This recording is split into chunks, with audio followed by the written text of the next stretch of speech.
dark and dreary day here in the Lehigh Valley, but the play should be anything but. One of the hottest teams, not only in the Eastern Conference, but in all of the USL, the New York Red Bulls 2 with a 7-game unbeaten streak, taking on Bethlehem Steel FC right here at Goodman Stadium. Good evening, everybody. Tyler Terrens along with ex-German pro Devin Kerr. And Devin, should be a scintillating 90 minutes. New York Red Bulls 2 with the second longest active unbeaten streak in the United Soccer League, behind only the undefeated Pittsburgh Riverhounds in 2018. And Bethlehem Steel trying to get back into the win column after a probably undeserved result against the Charleston Battery. And somebody who's been playing phenomenal football for Brendan Burke is none other than Derek Jones. And Derek Jones has actually been the cornerstone of this midfield. He's a box-to-box player that he likes to get up, likes to get down, tied for the team lead in goals. 2, got a couple of the boys floating around there, and second on minutes in team. That's an interesting stat to notice because they've featured 31 players on the roster this year. They've actually played 28. So for to be second on team in minutes, that's a big stat for that young man.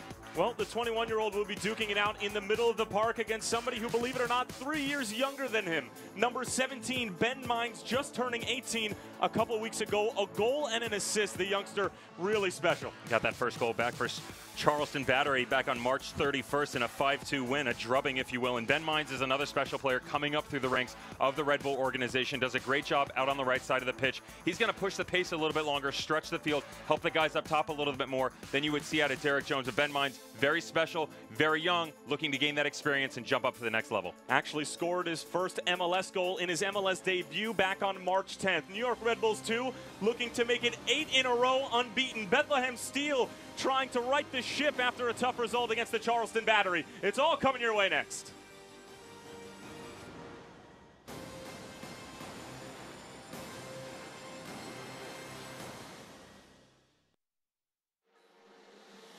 It can happen over time or in a snap.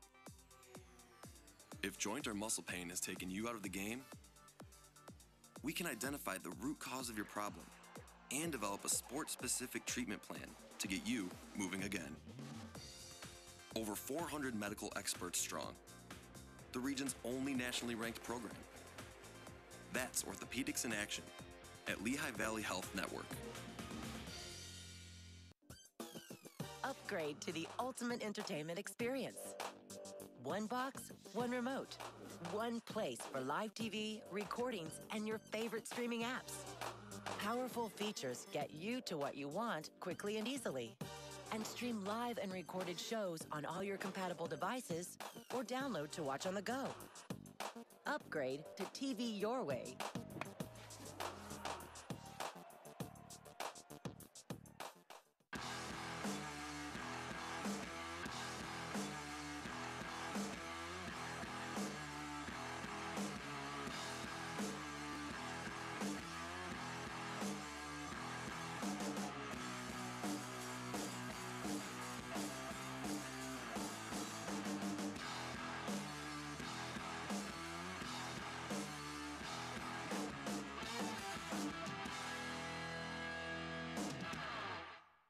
Hey Union fans, Dunkin' Donuts has the perfect assist for DD Perks members this season. Score medium hot or iced coffee for $1 the day of every Union home game when you use on-the-go mobile ordering in the Dunkin' app. Order ahead, skip the wait in store, and go! Enroll in DD Perks today and order your next Dunkin' run on the go. Dunkin' Donuts, the official coffee of the Philadelphia Union. The Union runs on Dunkin'.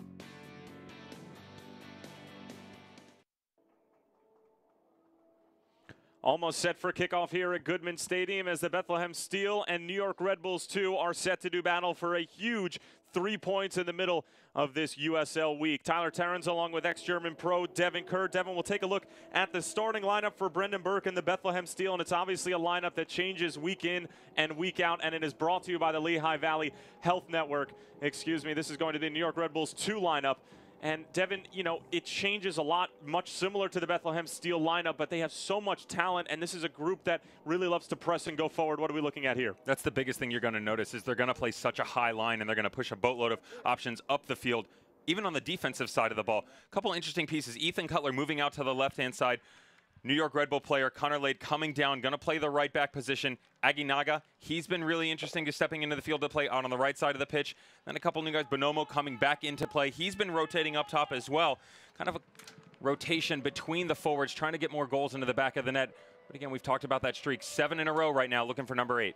And the forwards are starting to file in here at Goodman Stadium. And Brendan Burke's starting 11 is going to look like this. And it is brought to you by the Lehigh Valley Health Network. Corey Burke, tied for the lead in goals this year, was one of the leading goal scorers a year ago for Bethlehem. He's going to be starting up top. Fabian Herbers is going to be out wide. And again, so many different pieces for Bethlehem week in and week out.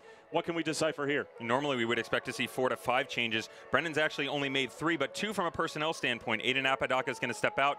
Corey Burke's going to come in, play that striker position up top. And then Drew Skundrick is out. Adam Najim's going to slide into that holding midfielder role, and Anthony Fontana is going to step into the attacking role. So a lot of guys that we've seen regularly. Keep an eye on that back line.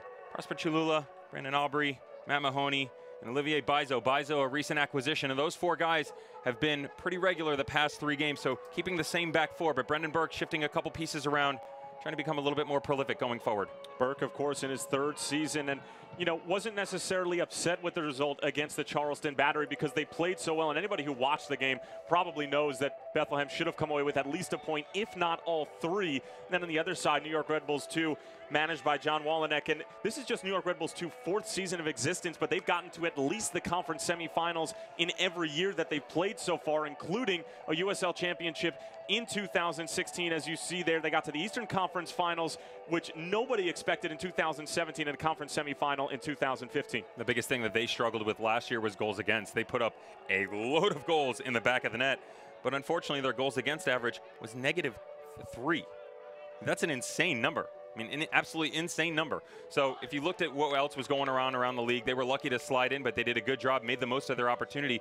We saw that from a few clubs around the league, that were able to step in and get the job done. Saw Sacramento taking down Real Monarchs in the West, dealt with it over here in the East, and again, Red Bull just couldn't close it out. They had to go on the road to Sluggerfield and do with Lou City. But again, more than capable of getting the job done, looking to do it again here versus Bethlehem Steel and Lehigh.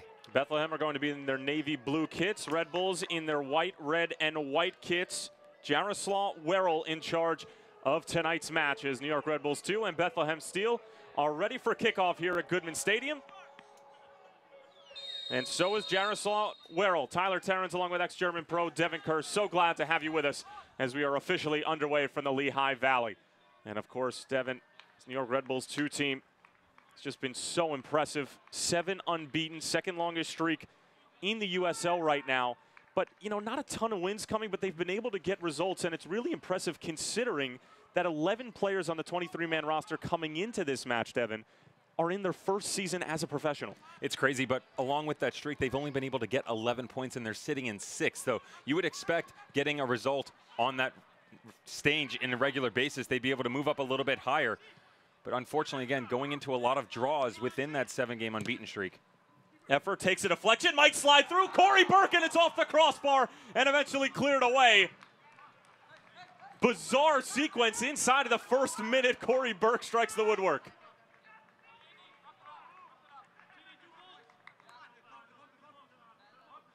Right off the bat, a lot of pressure coming from Bethlehem.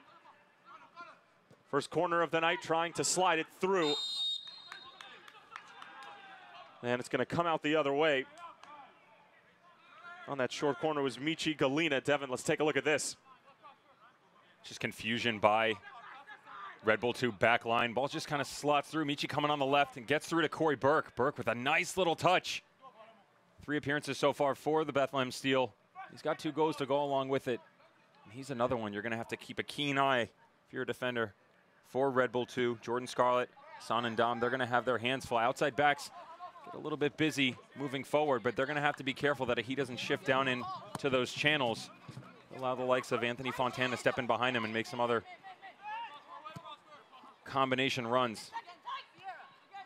Burke trying to bring it down. Ethan Cutler will settle it for New York Red Bulls 2. Here's Connor Lade, sporting the captain's armband for John Walenek tonight. 28-year-old from Morristown, New Jersey. Attended St. John's University, and Devin, as you mentioned, really has spent the majority of his career with New York Red Bulls, and Jesse Marsh is Red Bulls 2 on the move here for the first time. Lade trying to slot it through, and cleared away by Brandon Aubrey, who came over from TFC 2 in the offseason. Sent forward, flag is up. And that'll thwart the attack that was coming.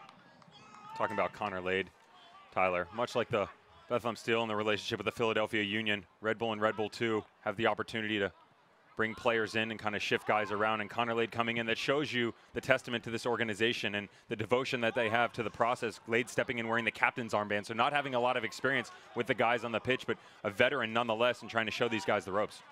Here's Moreno. Was he taken down from behind? The answer is no. Jaroslaw Werrell didn't see anything in it. We've seen a couple of times this season already where Bethlehem have got caught with early fouls. We go back to the Nashville game here, a good right-sided player. Get a step further, he's more of an attacking player. This whole elected in the MLS draft. Here is Cutler from distance, and McCarthy has to make his first save of the night. That's exactly what Cutler can bring to the table from that outside back position. Ben Mines working in the corner, takes a slip on the slick terrain here at Goodman Stadium. Mines still working on it as Chaluya's trying to clear. Aguinaga whips it in, and Najim is careening it along. And that's a nasty challenge from Connor Lade, just submarining Galena there. And we'll take another look at the Ethan Cutler rip from distance. There's the confidence that we spoke about. Ethan Cutler, they're just stepping in, even though he's on the left-hand side, takes a nice little touch in, strikes that ball square, and that's a solid save by John McCarthy. Give credit to Ben Mines on the follow-up as well. He had left back Prosper Cholula dealing with a little bit of perseverance by Ben Mines. A lot of pressure down in the corner, did a good job winning the ball back for his squad.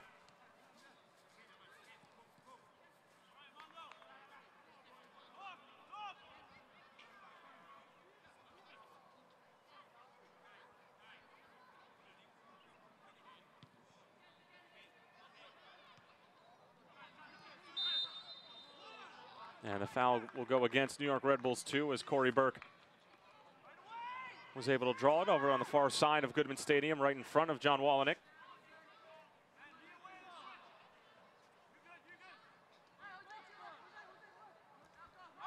Here's Derek Jones.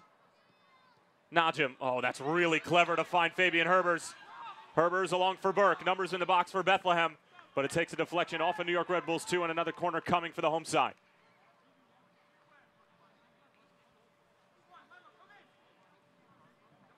Beautiful touch from Adam Najim, the New Jersey native, to be able to find Fabian Herbers, now standing on top of the corner. Galena sends it across as Fontana actually got a touch to it. Now back out. Galena will take another shot, blocked in front by Scarlett, and eventually cleared away by Nadam.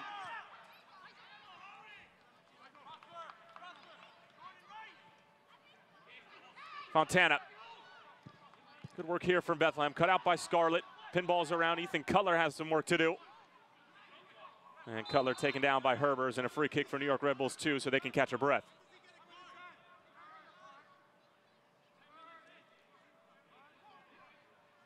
Once again, a little bit of a domino effect. The ball bounces around in the middle of the box, coming in a restart from the corner. It's the second or third time we've seen that from the back line of Red Bull 2.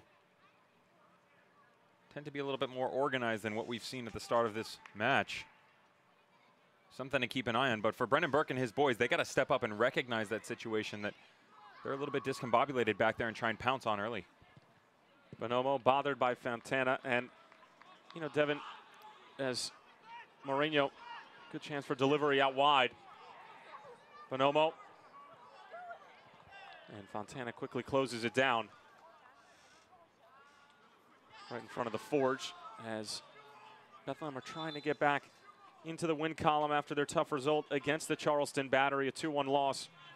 And when we asked Brendan Burke in our conversation with him earlier in the week about what exactly was the message after that sort of game, because it takes such a mental knock when you play that well, dominate the game basically in every facet, and Charleston just with 2 shots on goal and they end up finding the back of the net. We asked him what the message was to the guys, and he said, we're not trying to reinvent the wheel. I just said, keep doing what you're doing. Is it as simple as that? And have you seen anything in their play as of late? Because you do such an incredible amount of research and watch all of these games. I mean, has there been anything that leads you to believe why they might be struggling getting the final product? For the most part, no, to be honest. They've done a good job. They've put in good possession. you know, like Brendan said, they've won all the metrics. You look at their stats, they do a good job. They put up numbers. They're carrying a lot of possession, a lot of passes, and a lot of meaningful possession. I think that's the biggest thing that can be lost in all those stats we're referencing. You see teams with 55, 65% possession that are putting up 400, 500, 600 passes in a game. That doesn't mean anything if you're not moving into the final third, and they've had those opportunities. But you referenced the PK early or on in this broadcast, you know, just happened in the opening couple minutes, dealt with the red card, so a lot's gone against them. Maybe an unfortunate bounce here and there that haven't gone their way, but those things even out over the season that are going to give them the opportunity to win those games. Now, are they going to be able to close them out? Got a lot of young gentlemen out there trying to gain some experience, so you hope that they're able to do so. Long ball sent ahead. The flag's going to stay down. Moreno in a foot race, taken down from behind. It looked like a clean challenge, and indeed it was. And McCarthy trying to spark a counterattack the other way. Almost threw it about 55 yards. New York Red Bulls 2 might feel like that they should have 2 penalties called, but neither of them were given by Jaroslaw Werrell. That's the Cameroonian native, Olivier Baizo, stepping back, and that's an excellent tackle. Good job from the center back, moving all over, the right back, excuse me, moving all the way back. And he's come over recently. Asked Brendan about him as well, how's he's done in the States in his transition. Said doing such a great job. And that he really is a talented individual, sees the game well, got great soccer IQ, and that he's only going to continue and that the sky's the limit for him. Cutler. Just out of the reach of Moreno. Here's Baizo, who's responsible for that terrific challenge. Mines was trying to bring it down with a neat little first touch, but maybe a bit too cute. New York Red Bulls 2 win it back. Bonomo. And Derek Jones with some bullish work to keep possession for Bethlehem.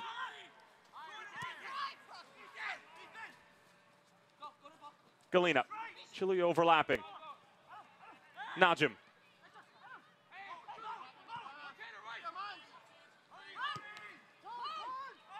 Bonomo.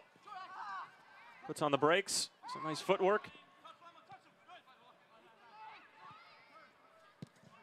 And a good step from Baizo. He has just been all over the field so far for Bethlehem. And you had an in-depth conversation about what his sort of trial looked like in the opening moments of his stint with Bethlehem. Can you go a little bit deeper with that?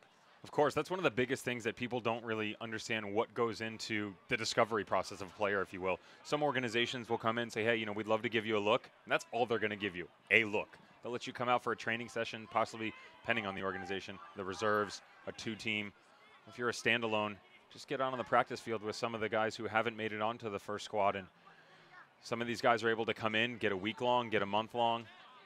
Baizo was able to get a week. And he said, you know, we have a good idea before we bring them here of what we're getting. We just want to know on a professional level how they're going to grow as a person, how they're going to incorporate into the squad. And that's so interesting that you're looking for more on the background and the personal style of a player as opposed to his professional performance on the field. I'd never really heard that from a coach before. A lot of times you know athletically what a guy is capable of, but can he mesh with your style of play? Not necessarily your character as a person. That was really cool to hear from Brendan Burke. Derek Jones takes it away in the middle of the field. And Brendan Burke's side off and running. Galena keeps it in play, matched up with Connor Lade. Big first touch and eventually cut out by Tenari. 18-year-old Ben Mines racing the other way. And cut out by Derek Jones. You can already see that there's a little bit of miscommunication between the midfield of the New York Red Bulls 2 and the attacking front. You saw the 18-year-old Ben Mines sort of motioning, hand gestures, wanting somebody to check back to him. It was Aguinaga who was motioning to.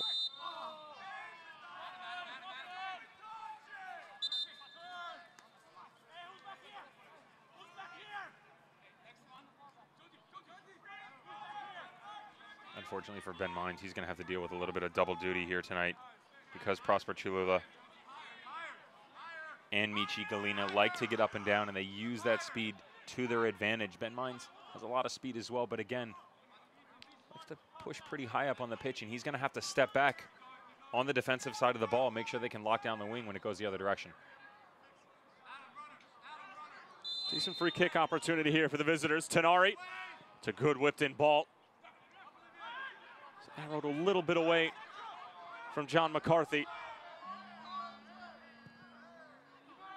Looped in, and McCarthy will be able to handle it cleanly.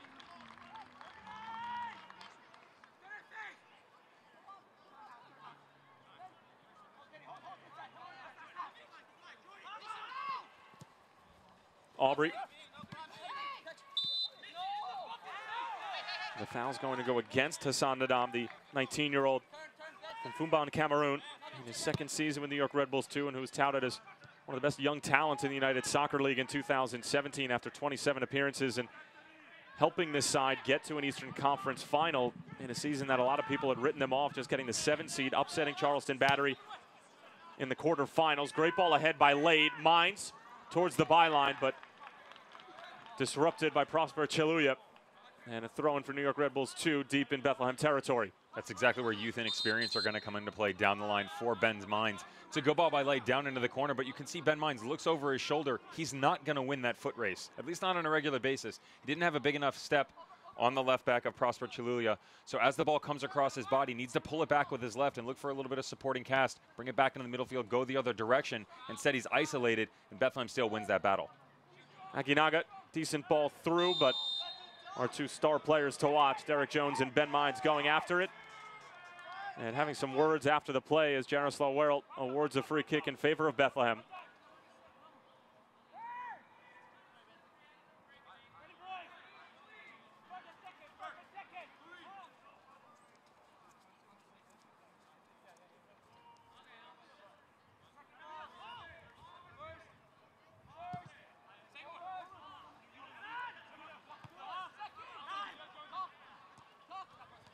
Mines. It's good technical work from New York Red Bulls 2 to keep it.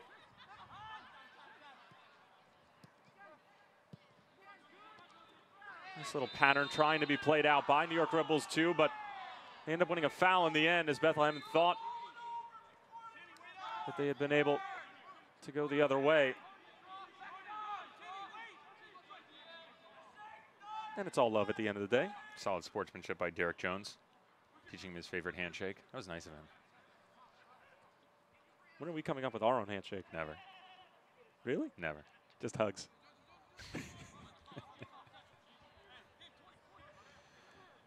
Andrew Tenari, 3 goals and an assist on the season. 22-year-old from West Islip, New York. Will not be him who takes the free kick. It's a good ball in. And the offside flag is up. And it looked like it was Lima who ended up taking the set piece for New York Red Bulls 2.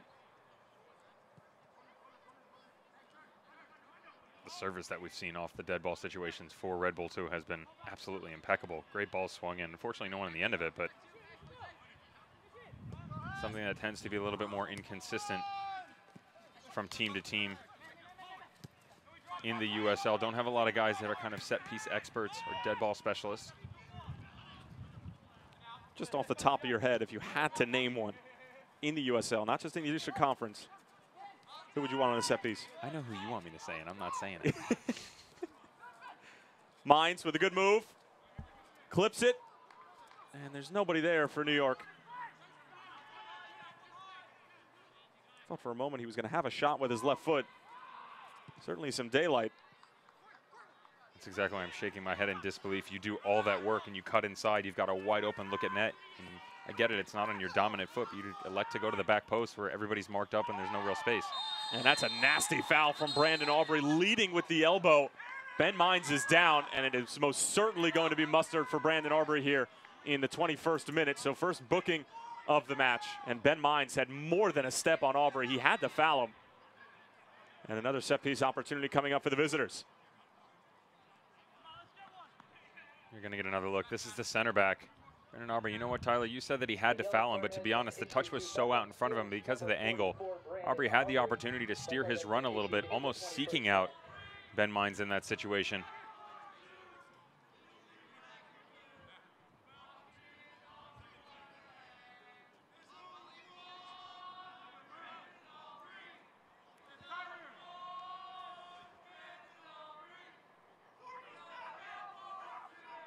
Lima and Tenari standing over it again. Left-footed and right-footed option. Lima whips it across. McCarthy gets a paw to it and eventually able to fall on top of it. Really dangerous ball. Whipped into the corridor of uncertainty right in between the 6-yard box and the penalty spot. Very, very precarious situation for goalkeeper John McCarthy as the ball gets whipped in. And as you're looking, he was cheating towards the back post. If the wide post and you're open, but Look, Lima stepping in, just knocks a ball into the mixer. You expect someone to run onto it. Some interesting goalkeeping tactics, just kind of throwing a peg at it. Here you go, I get it.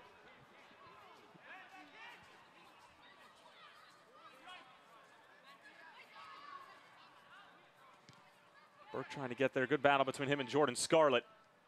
And Cutler ends up coming away with it.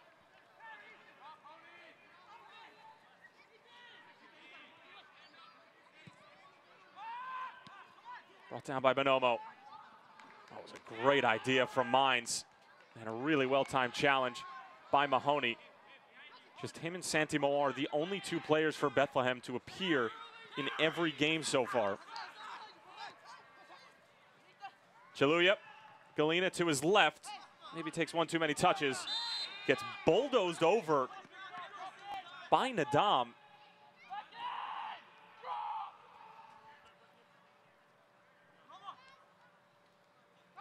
We talked about Ben Mines and his ability going forward. And you see him on the other end, just does such a good job working from the right back into the middle, puts it on his left foot. And it's kind of the reference I just made a second ago, puts it on the wrong peg.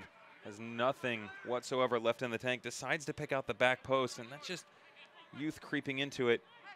Down on the other end, about 30 seconds ago, you saw a very similar situation with Michi Galena cutting in on his right foot, had Corey Burke on the slanting diagonal run right across the middle, electing to go alone on his own and let the passing lane close down. So you can see the inexperience of the youngsters coming into play. Aguinaga. That's a stout challenge from behind by Galena. And Jones wisely puts on the brakes and goes back for Mahoney. Select is the official ball sponsor of the US Not the best there from Bizo. First miscue we've seen from him tonight. Visit www.selectsportamerica.com. Receive free shipping on Moreno. orders over $50. Tenori. Good challenge, Mines. Shot blocked in front by Aubrey. Aguinaga tried to send it across. Ben Mines was barking for it. Over on the bottom of your screen, still with New York Red Bulls 2. Moreno, a little bit of miscommunication and just shielded out of play by Mahoney. A tizzy of action in front. Thought for a moment McCarthy was going to be called into action, but it results in a goal kick. Miscommunication is being put very politely on your end. Let's see once again, Red Bull 2 can't get in behind the first time and just on the deflection comes back out, squeaks out to the left, and just loads of space for the entire team. Almost no clue what to do with it. Mono just kind of looks like, here, you take it. Bethlehem Steel says no problem. They're going to go the other direction, but a lot of poor decision-making from youngsters on both sides of the field the opening 25 minutes into this match.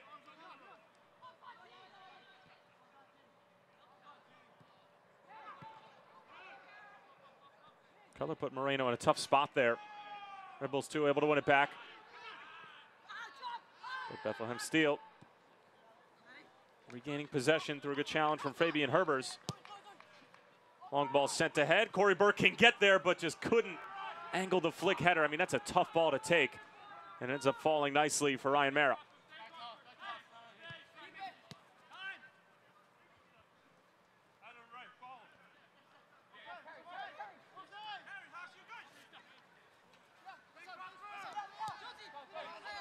Bonomo.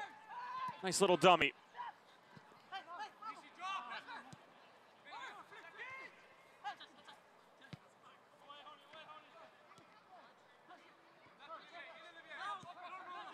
Bonomo. Around Chaluya. Now here's Ben Mines. 1v1 with Aubrey. Seen this matchup a couple times already. Mines gets the better of him here. Decent ball towards the back post, but a little bit too much air underneath it. And Bizo can see it out of play.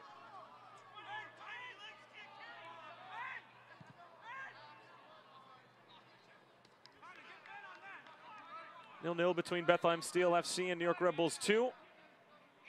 A good little move here from Ben Mines. Just couldn't quite get the delivery right.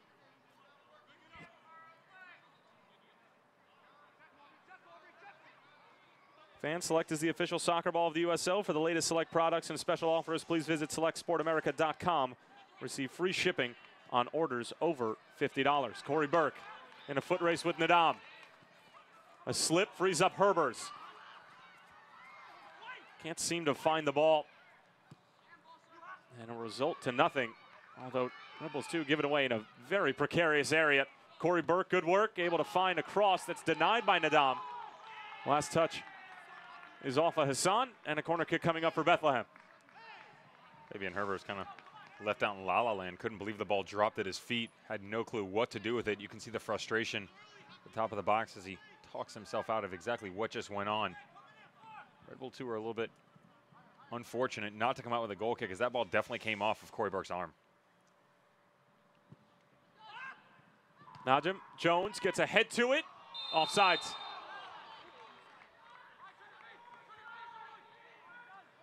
Devin, you're making a gesture that you don't necessarily agree with the call, although I thought that Bizo was behind the entire back line when the header was taken by Jones. I was staring at another player. You're going to get a much better look here. Great ball. Okay. Yeah. I take it back. My apologies. Even I make a mistake. It's hard to believe, but I do. It's not that hard to believe. Ball slipped through, touch around the keeper. Galena, Corey Burke is down. Just Herbers is in the box. The ball is a good one, but nobody there besides Herbers, who had made a run to the near post. Corey Burke still down on the ground here at Goodman.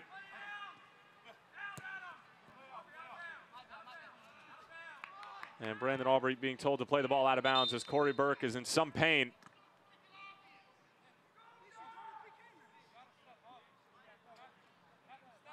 There's the speed. Michi Galena coming into play, and Corey Burke just takes one right off of Ryan Mira, goalkeeper from New York Red Bull 2. He's in absolute agony with that challenge.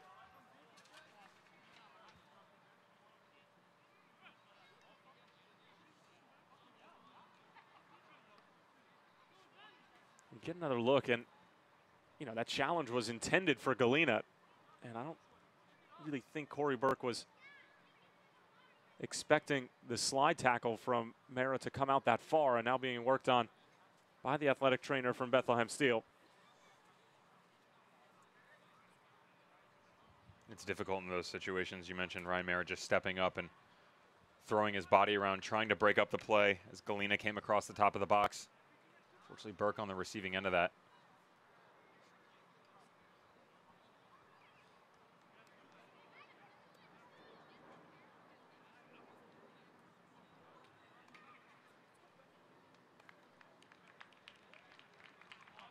And Corey Burke able to get up under his own power, which is obviously a good sign.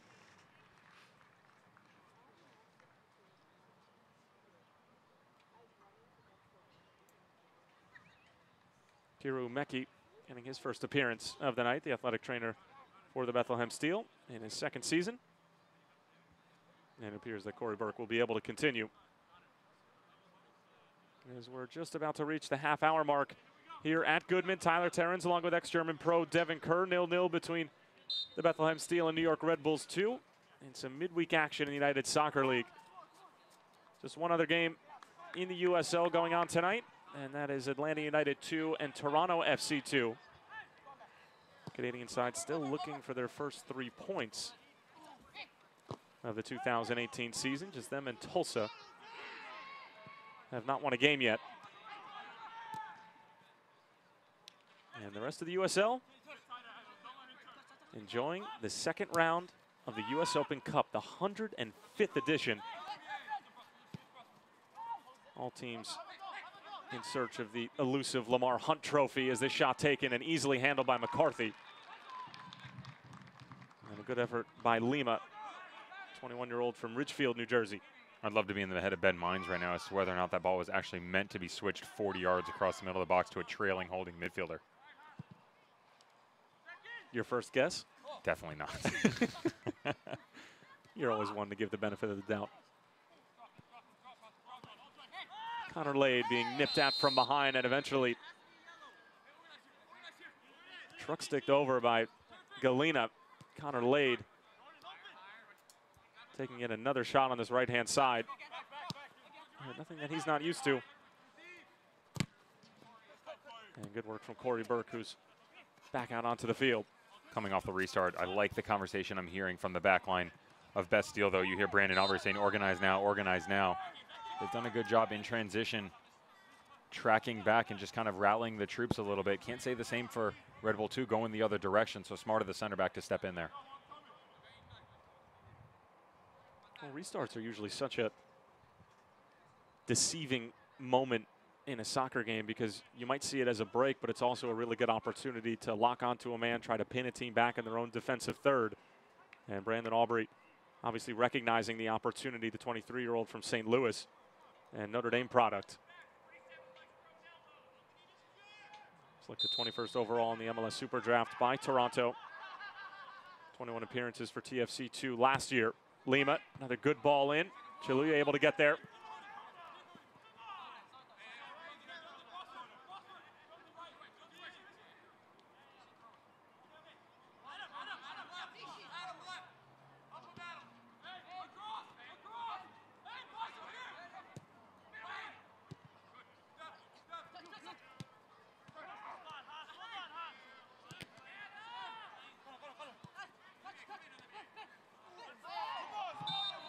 Mines from behind again, and this time it's Chiluya who's committing the foul. Taken quickly by Lade. Cleared away by Brandon Aubrey. Sustained pressure from the visitors.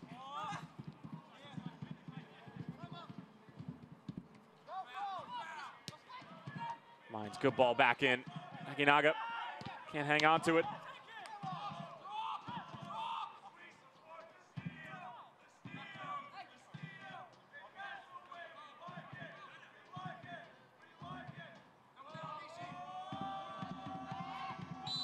Mines tripped up again. Derek Jones was the culprit, and again, those two having a couple of words after the play. Ben Mines trying to explain to Derek Jones that he did trip him. Jones trying to make his case to Jaroslaw Werrell that there might have been some simulation involved. Devin, what say you? Unfortunately, we came in at the tail end of that, but Derek Jones is going to get his pocket picked here because he's coming in. Unfortunately, he's right in front of the assistant referee. He's got his hands on the player's back. You're in a lose-lose situation. You also get tangled up on the bottom portion, ankle to ankle a little bit, so rightfully so, referee blows his whistle.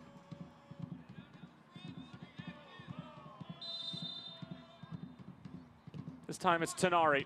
Not his best delivery. Well, that deflection certainly could have gone any which way from Chiluya. Thankfully for Bethlehem, it didn't go in the back of the net, and a corner kick coming up for the visitors, their first of the evening. With written and video content that provides unfiltered access and a first-person look into the professional game and players' everyday lives. They'll play short. Tenari working on Najim. Takes a deflection, looped up into the air, and helped along and out of play by Bizo, but Bethlehem have failed to get out of their own defensive third for the past 4 or 5 minutes or so. Cutler weaving his way through. Comes out wide, Mines. Tenari latching onto it. Trying to twist and turn his way around Prosper Chiluya. Inadvertently wins a corner kick.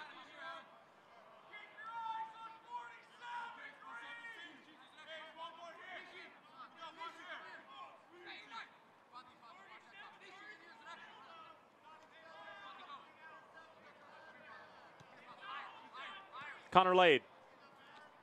Bit of a heavy first touch. And his cross traveling out of play before it came back in play. And a goal kick coming from McCarthy. And finally, Bethlehem can play their way out of their defensive third. Twice in the past 5 minutes, we've had some questionable decision-making by defender Connor Lade. We saw one on the restart about 2.5 minutes ago. Red Bull have shown that they're more than capable of swinging in a good ball, either with the right foot of Andrew Tenari or the left foot, Christopher Lima. He decided to step up and go a little bit early, which I don't mind, but if you're going to serve it, you better darn well put something in that someone can run onto it. And you saw it again there, trying to place quick ball from the corner, little two-man game. Can't even get the ball across. Ends up knocking out of bounds over the end line. Got to do a much better job. We talked about that 3-4 minute spell of possession for Red Bull 2 down in the end of Bethlehem. That's mentally taxing on a squad, and you need to take advantage of those opportunities. Well, as a result of that 3 to 4 minute span, Bethlehem look a little out of sorts on the offensive side of the ball just because they haven't really seen much of it as of late. Now here they are in some space. Bizo with plenty of green to gallop into. Sending it ahead, intended for Corey Burke, handled by Nadam. Seconds picked up by Herbers. Back for Najim. Galena. Galena going for goal. Oh, that is absolutely sensational. Galena with a glorious curler, and the home side takes a 1-0 lead.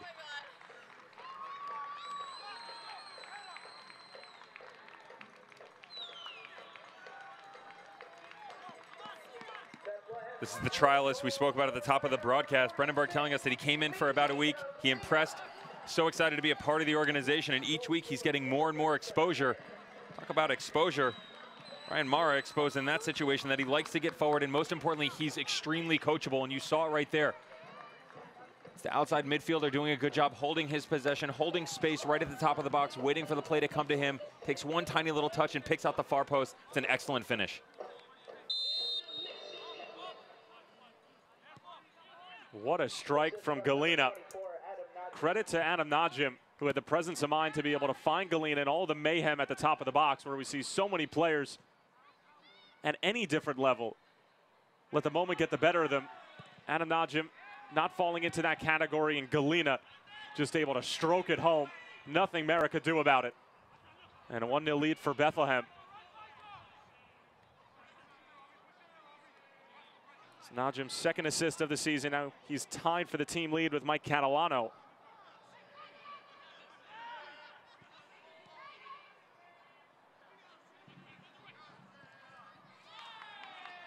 Corey Burke, unable to get there as Mara was off of his line.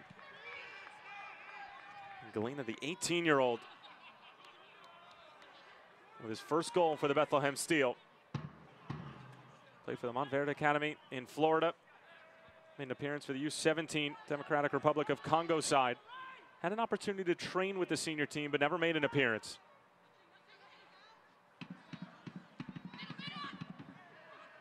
Fontana on a neat little turn. And Galena running over Connor Lade. It'll come out the other way. But credit to Bethlehem when the run of play was really going against them, to be able to find one little opportunity. Herbers was able to send it back for Najim, slid across. I mean, you know, we were talking about Bethlehem hadn't seen the ball for a while, but it's just one moment like that, and it changes the entire complexion of the game.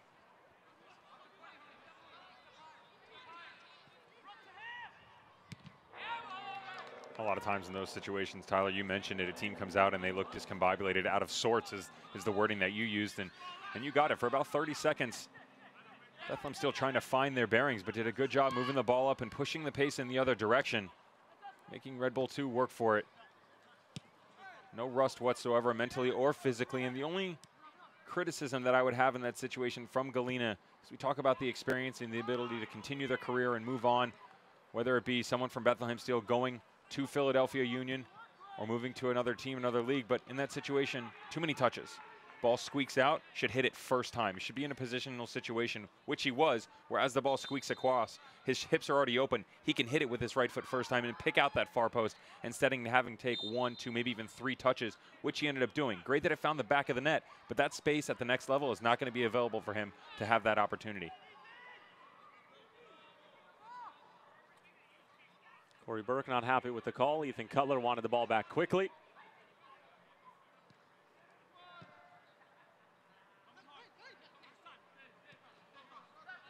And New York Red Bulls 2, who coming into this match had a 7-game unbeaten streak, albeit they've struggled on the road. Their lone loss of the season against Atlanta United 2, that was back on March 24th. They haven't lost a game since, but they're 0-4-1 on the road. And Devin, to be completely honest about this New York Red Bulls 2 team, it's not like that they're going to Nippert in front of 25,000 against FC Cincinnati. It's not like they're going to Louisville City against the champions. Their road games have not been all that difficult. Atlanta United 2, that's their lone loss. At Ottawa, at Richmond, at LA 2. I mean, these are all teams who are not in a playoff position at the moment and who didn't make the playoffs a year ago. You can track these statistics year in and year out, though. Go to the saying, we'll call a spade, because they dealt with the same thing last year. They were 10-3-2 at home. They were 6-5-5 away. The only time that you really saw them kind of step up and rise to the occasion was when they did get into the playoffs. Their path, once they reached the Eastern Conference playoffs, was not an easy one, as they dealt with obviously Louisville in the Eastern Conference final, who was the 1 seed, but they also had to face number 2 seed Charleston, which they drubbed 4-0. And they took on a very talented Tampa Bay Rowdies squad at Al Lang of all places. Al Lang, and they beat them in extra time 2-1. So not being able to get it done in the regular season, but proving that they're able to rise to the occasion when it matters most. And it was Fabian Herbers being shown mustard for that tackle on Ethan Cutler. Corey Burke trying to get around Nadam. He's able to win a foul. And it's just been little moments like that where Bethlehem may be outworking New York Red Bulls 2 and able to find set pieces, able to find the second ball like Fabian Herbers did on the Galena strike.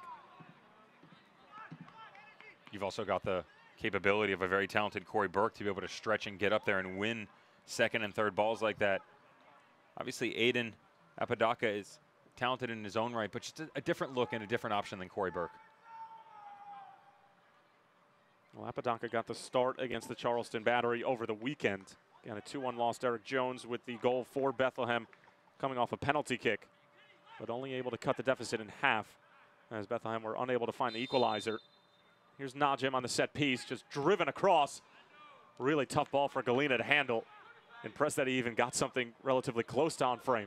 I was just about to say, the last time we saw Najim in the corner over there, you saw a very practice piece, something that they've worked on the training ground, where a ball got sprayed across right around the penalty mark.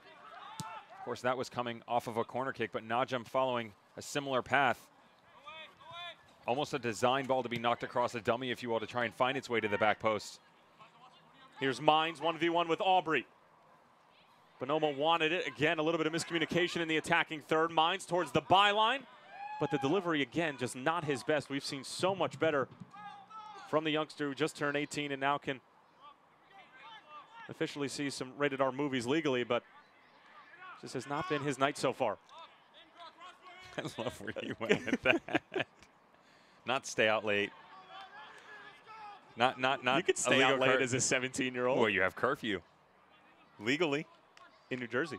Everywhere. You still have a curfew? Oh, yeah.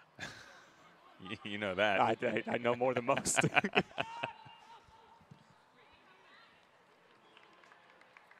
Any good rated R movies out right now that Ben Mines can go hop into? I'm not allowed to see them.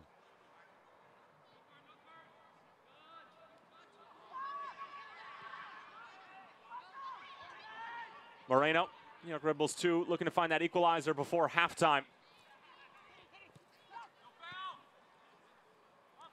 Laid. Decent ball through, takes a deflection, and Brandon Aubrey just has to play it out. Another corner kick coming up for New York Red Bulls 2. And I'd make the argument, Devin, that the visitors have looked, for the most part, the more dangerous side, but it's just when they get to the attacking third, Bethlehem's looked a bit more purposeful. We've seen a lot played down the right side, and obviously Connor Lade not having a boatload of experience or chemistry with this squad. Lima sends it to the far post, won by Corey Burke, still up in the air. Herbers with some decent work as well. And the ball did travel out of play, despite Nadam's volley attempt. You also expect more out of Ben Mines, though. I understand that he's young and you're trying to get more experience with him, but he's on a first-team contract for a reason. He's proven that he can play at a high level. You haven't seen that out of him tonight. He's done a good job getting down into the space, but just moments ago, you're 1v2. Everybody in the box is marked up. Sometimes just smart, just step on it, start over. I'm not telling you to go all the way back, but you had Connor Lade coming up on the right-hand side, wait for a little bit of assistance, play him down into the channel. Not that there was that much room to work with, but you could have all just brought it back. One touch back, he can whip it the other direction. Again, we just see a nastily lofted ball to the back post, and they lose the opportunity to put something on net. Bonomo trying to turn. Take it down from behind, as we just saw the fourth official indicating 2 minutes of stoppage time added on to the first half. And we're just getting word that Galena is the youngest goal scorer in the history of the Bethlehem Steel. And that's a pretty outstanding statistic considering the amount of young talent that's come through the Lehigh Valley. Mines.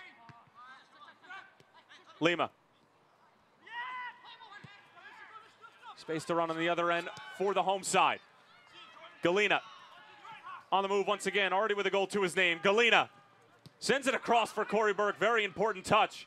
Fontana gets it over back for Galena. And Fontana forgot something behind him. And out go New York Red Bulls 2 the other way.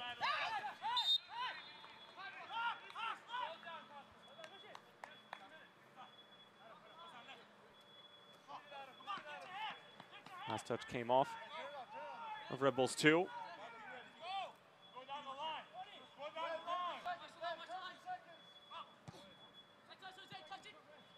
Najim. Herbers. Najim is open on the far right side, but Herbers one too many touches. Certainly would have been a difficult ball to slip through and hard to see as well, but Najim making the proper run. Corey Burke again giving chase, using those long strides just to be a pest along that Red Bulls 2 back line, and it results in a Bethlehem Steel throw-in. Corey Burke has got some set of wheels on him, and if Bethlehem Steel can kind of harness that a little bit more in the second half, capitalize on the space that he's been able to stretch for them, that could be a tall task for the back line of New York Red Bull 2. Well, Bethlehem Steel FC have their goal, and it's by way of the youngest goal scorer in the history of the club. Galina with a sensational strike just a few minutes before the halftime whistle. Devin Kerr, your thoughts? Solid stuff from the visitors for sure. New York Red Bull 2 came in here with a purpose, and they've done a good job holding possession, but they're lacking that final little touch and tweak in the final third, something that John Woliak's going to want to talk to them about at halftime and see if they can figure out what pieces to move. But Bethlehem Steel doing a good job, not making the most of their opportunities, but finding the back of the net nonetheless. Well, New York Red Bulls 2 7-match unbeaten streak is in danger, and it's thanks to the strike from Michi Galina in the 37th minute. Halftime here at Goodman Stadium. The home side, Bethlehem Steel, leads New York Red Bulls 2 1-0.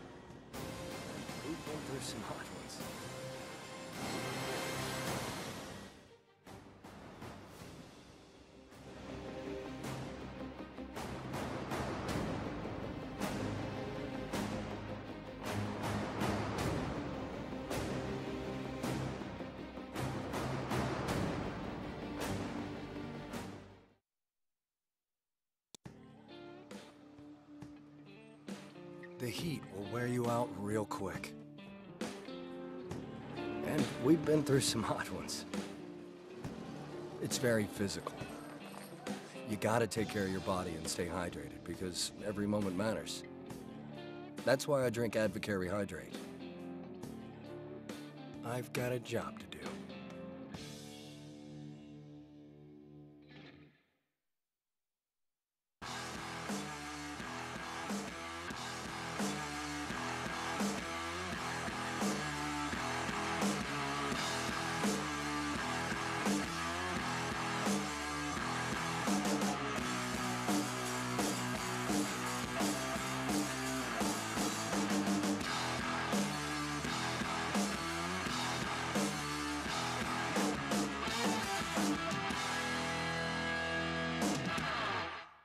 The Hillside School in the Lehigh Valley works to maximize the potential of the child with learning disabilities through excellence in education.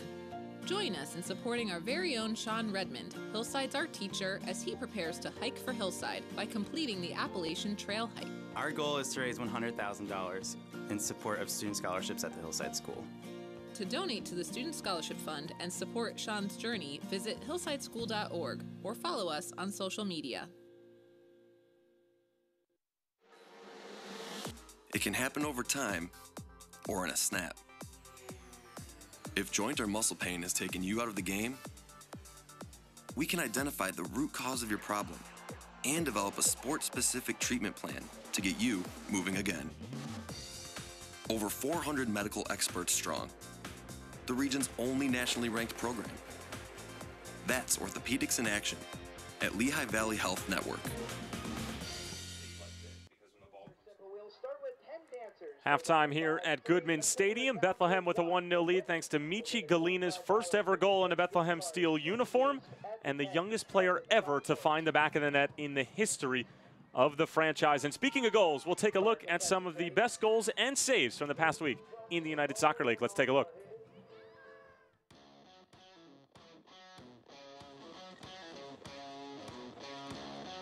Drogba blast, and what a world-class goal that is from Didier Drogba. But they've found the path through, and it's a good ball to the back post. Gordon Wiles there, and what a strike from the German on the volley. Absolutely fantastic. Howard curls it in. Oh, what a strike from the captain! Carl Howard curls it in, top corner. A lead there for Brown. Oh, Brown just couldn't fit it behind that last defender. Still a chance that's there, and a goal. Reno has leveled. Any more space here. The rim is in! Jesus Enriquez with an epic curler.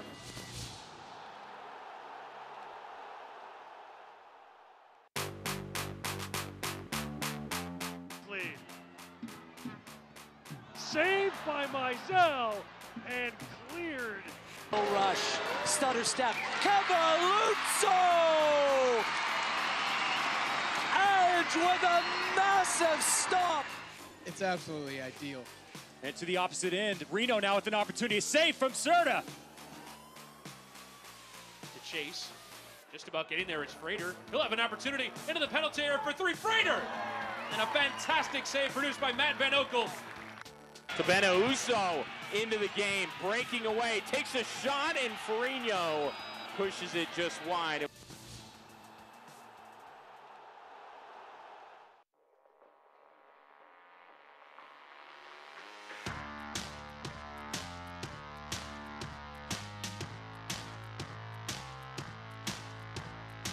A couple of moves inside the area.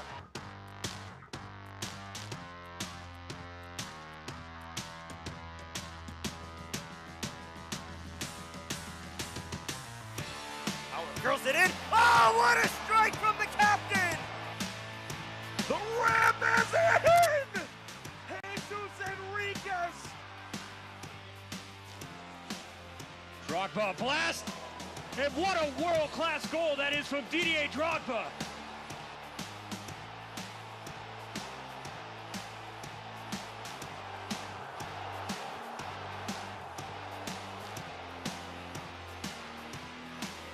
Stutter step, Cavalluzzo! Saved by Mizell. Into the penalty area for three. Frater! And a fantastic save produced by Matt Van Oekel. Incredible save.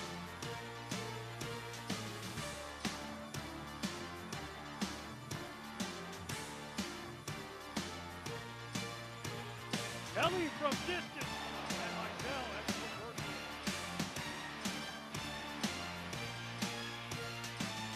It's a good ball to the back post. Gordon Wiles there, and what a strike from the German. Zubak has a break on goal. He's looking to put the Galaxy on top 1-0, and he does. Ethan Zubak.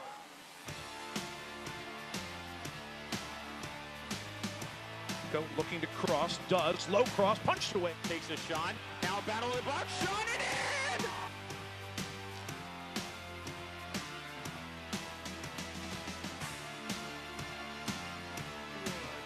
Kelly! Dave Kelly!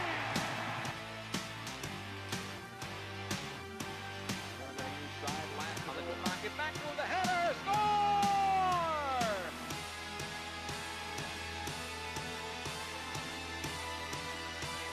Cross into the middle for Williamson.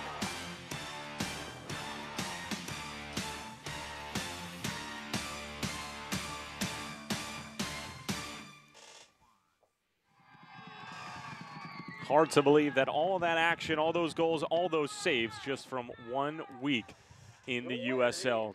Fantastic stuff. New York Red Bulls 2 trailing Bethlehem Steel FC 1-0. Red Bulls 2, 7-match unbeaten streak in jeopardy, as we'll take a look at the East standings, Devin Kerr. And Devin, we take a look and, you know, it's starting to get to that point where, you know, it's starting to come to fruition just a little bit. Charlotte Independent starting to creep their way back into the standings. You see Bethlehem currently in 10th, sitting on 11 points. New York Red Bulls 2 find themselves in a playoff position because they've just been able to get results when they're asked to. The biggest thing is you're getting the who's who as you're referencing. You get exactly an idea of who's doing well at home and who's doing well on the road. And good representation tonight of one squad that has struggled on the road week in and week out. Red Bull 2 just still seeking that first win, but Beth Steele and Brendan Burke doing a good job staying alive in this game. Red Bull 2 having a little bit more of the possession, but again able to tickle the nylon for the Bethlehem Steel and try and finish out the final 45 minutes and gain 3 points. And we'll move to the west side of the Mississippi River.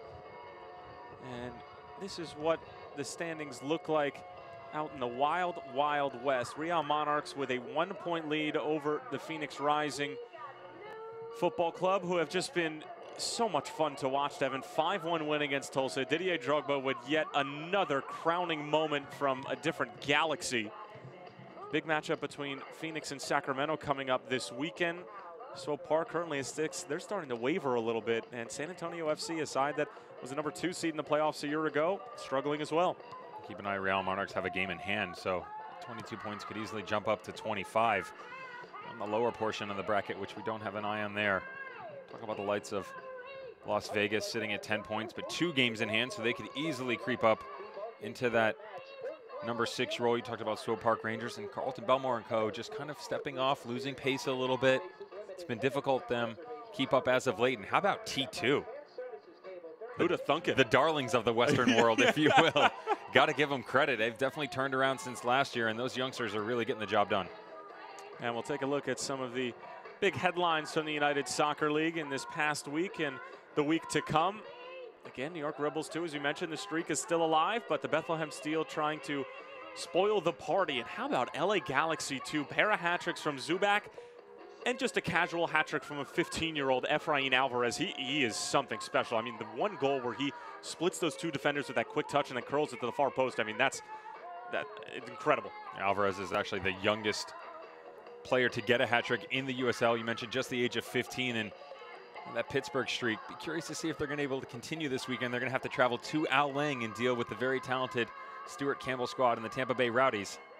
Be a nice little matchup between all the squads here. Well, the talented Tampa Bay Rowdies at Al Lang. When they go away from Al Lang, then it's a little bit of a different story. They're just Tampa. Well, the weather here certainly hasn't been Tampa-esque in the Lehigh Valley. Still 1-0 to Bethlehem at halftime. Second half kickoff right around the corner.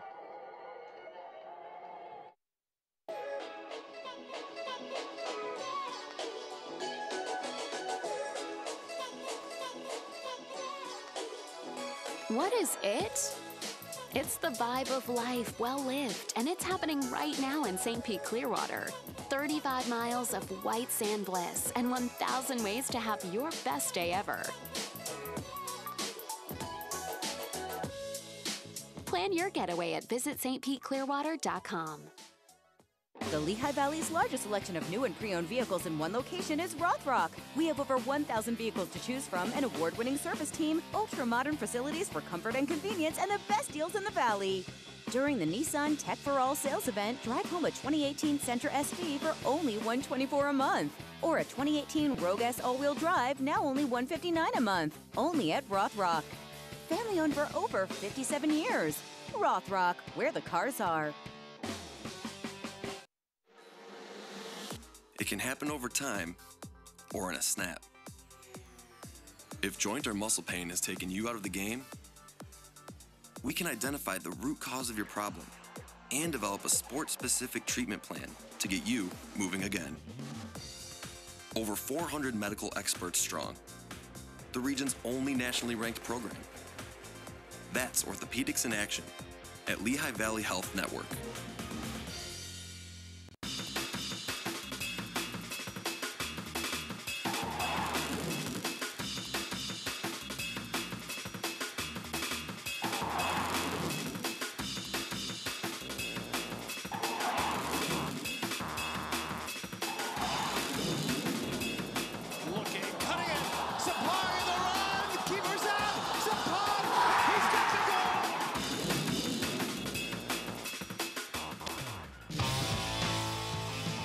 Tyler Terrence along with ex-German pro Devin Kerr. Second half kickoff is underway in just a few moments. And with that, we'll take a look at the first half highlights, Devin. And right off the bat, it was right off the crossbar from Corey Burke. The speed and soccer IQ of Corey Burke coming into play almost immediately. And he makes that nice diagonal run, goes off the crossbar, and then going the other direction.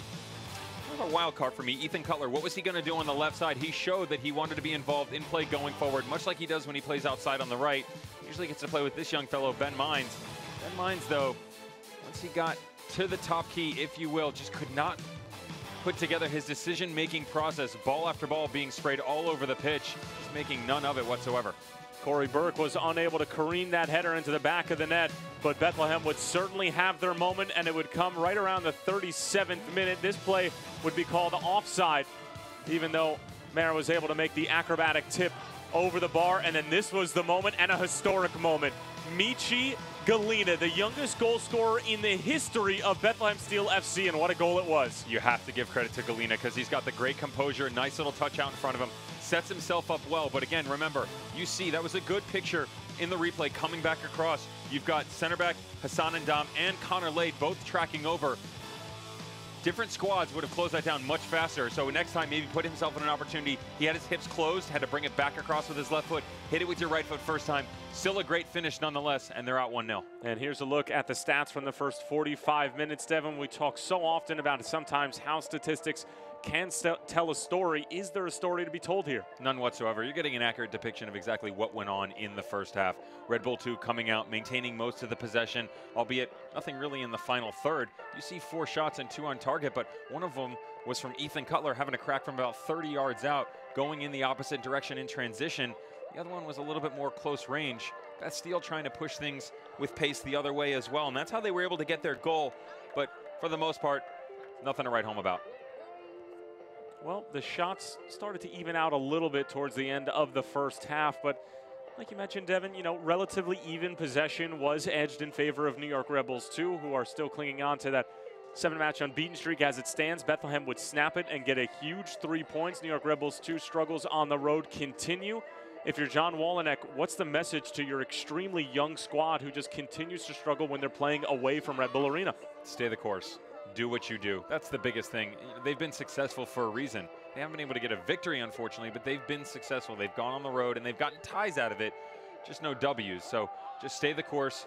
You're used to that 4-2-3-1. Everybody knows their role and what they have to do. You just have to execute on a regular basis. And if you're the Bethlehem Steel, you've been in this position before where you're playing well, you're able to keep dynamic, pressing teams at bay, but you've struggled as of late in order to get results and close out games. This is a not unfamiliar position for them because they only have 2 wins on the season, both coming against the Richmond Kickers, but they do have the lead at halftime. They're not chasing the game. One needs to remain consistent in the second half. Keep a little caution to the win, if you will. You know, you never know what's going to turn in your direction, and Red Bull 2 are capable of turning the game on a dime and going in another direction. John Wolyniec has them very well organized, and we haven't seen a lot of Armando Moreno or Aguinaga. More on the right side with Ben Mines, and how about Stefano Bonomo? He's been quiet as well. We saw his early opportunity that was part of that shot on goal, but since then, those cast of characters have not been very involved. Again, Ben Mines spraying balls all over the pitch. They need to try and link up a little bit better because the opportunity are there. They just need to execute. So we have a double switch from John Wolyniec at halftime. Nico De Vera is going to come on as well as Brian White. Connor Lade is going to come off as well as Armando Moreno. So clearly Wolyniec was not liking whatever he saw in the first half, or perhaps there's some minute monitoring that's going on. Either way, you know, bizarre to see a switch at halftime, but even more bizarre to see the double switch. Most likely minute monitoring for sure. And Nico De Vera, so he's coming on for Connor Lade. Ethan Cutler, I would not be surprised if he jumps back over to his normal position on the right side of the field. So we normally see Nico De Vera on the left side of the pitch. There's the shot from Tenari, well over the bar, and John McCarthy is not necessarily happy with the start of Bethlehem in the first half, or second half here, excuse me, as we have moved officially into the second 45 minutes at Goodman Stadium. And McCarthy just trying to get things in order, and De Vera and Brian White will hope to bring something to the table here in the second half that was missing in the first.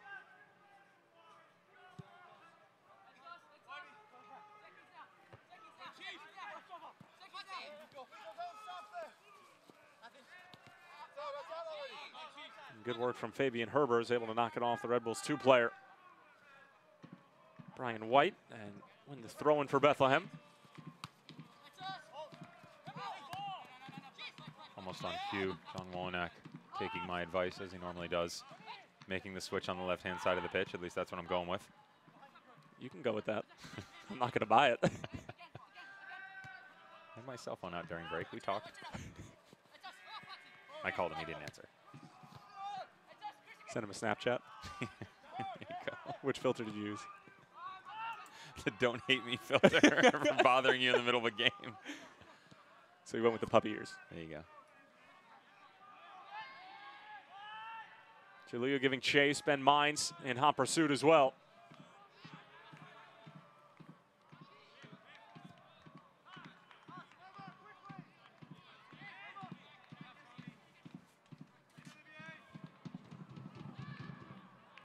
Brendan Burke raising a hand over on the touchline, claiming the ball went over the line. He is correct. Jaroslav Werrell agrees. Michi Galina right now, the lone goal scorer in this one. Terrific strike in the 37th minute, came by way of Adam Najim. And that is the difference between these two sides.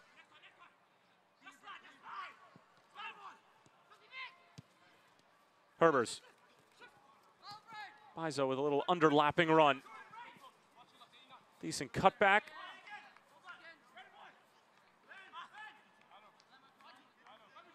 Seen some great glimpses of young promising talent from a lot of players on the field, but I've been particularly impressed with both Bizo and obviously Michi Galina, the goal scorer.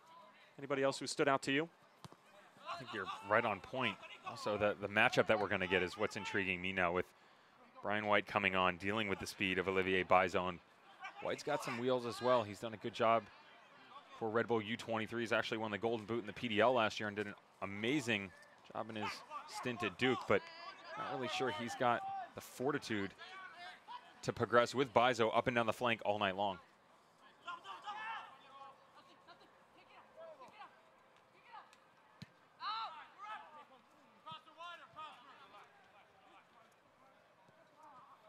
Aubrey, good work to find Chiluya.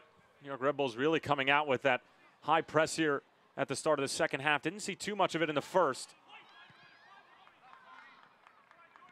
And Jordan Scarlett, although with good cover, a heavy first touch, and Bethlehem Steel will keep it deep in New York Red Bulls 2 territory. The spacing off for both squads, and you heard it from the two managers going in either direction. Just a second ago, Brendan Burke saying, prosper wider, as the ball and play continued to open up. He needs to get to the sideline, give himself an opportunity to push positively when the possession comes to him. And on the other direction, you saw Bizo. Talked about that matchup. Bizo did a good job moving towards the corner flag, and unfortunately, Brian White was just tucked in so much. When you're in that 4-2-3-1, you have the tendency to kind of shift in a little bit more and forget that you have to maintain and hold shape outside wide on the pitch. So keep an eye on that. Bizo was able to capitalize.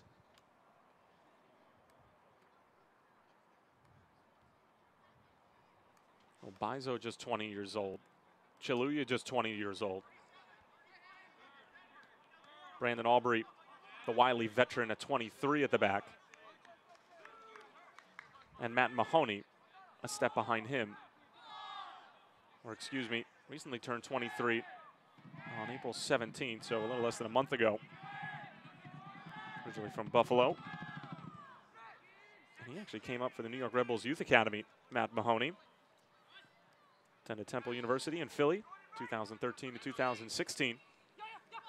Definitely some overlap between these two clubs as recruiting and scouting taking place in relatively the same geographical area. As Scarlett takes a spill, last touch is going to be off of Bethlehem, and a goal kick coming for Ryan Mara. Loads of youth on both sides of the ball for these squads, and don't forget young Matt Real, who just got called up to the United States under-20 men's national team. As they travel to camp and get some more playing experience in, a couple friendlies. Jordan Scarlett grabbing his thigh just moments ago. His former team, Reading United, in action tonight. US Open Cup.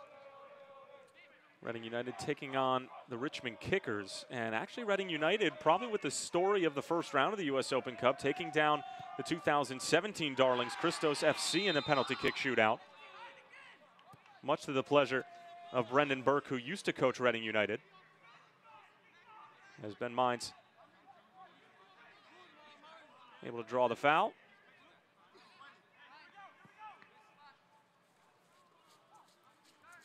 Or excuse me, is actually offside.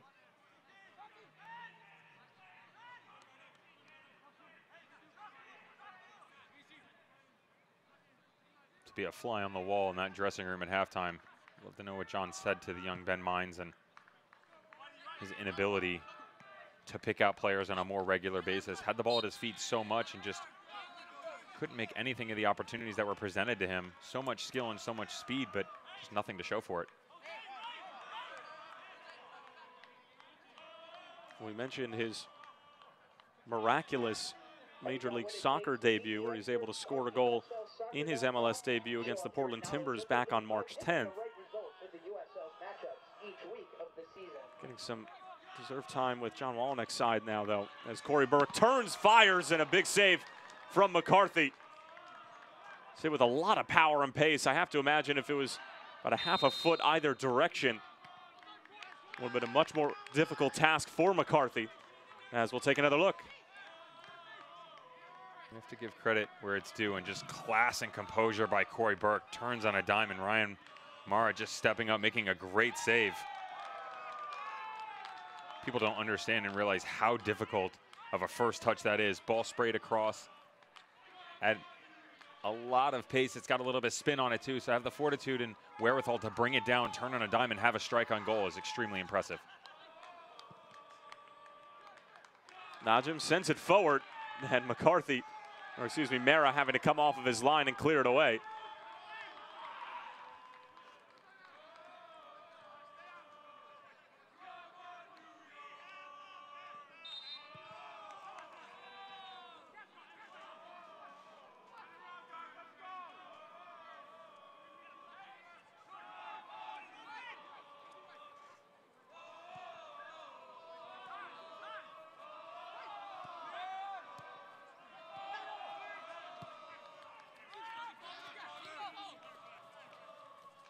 For Nico De Vera. Tenari clips it in from behind. Herbers. And Mahoney just thumps it towards the other end. Corey Burke thought he had a beat on it. You could see the reaction as Jordan Scarlett was just able to skip away from him at the last moment. Aubrey, interesting first touch. And surrenders a corner in the process. Can't be upset with Bizo and his decision to clear it, but Corey Burke, you mentioned the frustration right there, but he just put his head down. The play wasn't over. He had the opportunity to progress and continue, apply some pressure. We give him so much praise. At the top of the pitch, he needs to do a little bit better of a job working back, helping his teammates out in situations like that. Cutler hits it on the first time. Ends up going out for a throw-in. It's a design set piece and certainly something that Cutler has in the bag, but couldn't necessarily find it on that play. It's polite.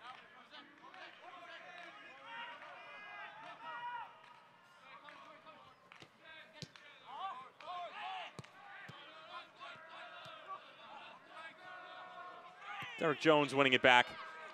Great vision to send it the other way. Galena, could a second be in store?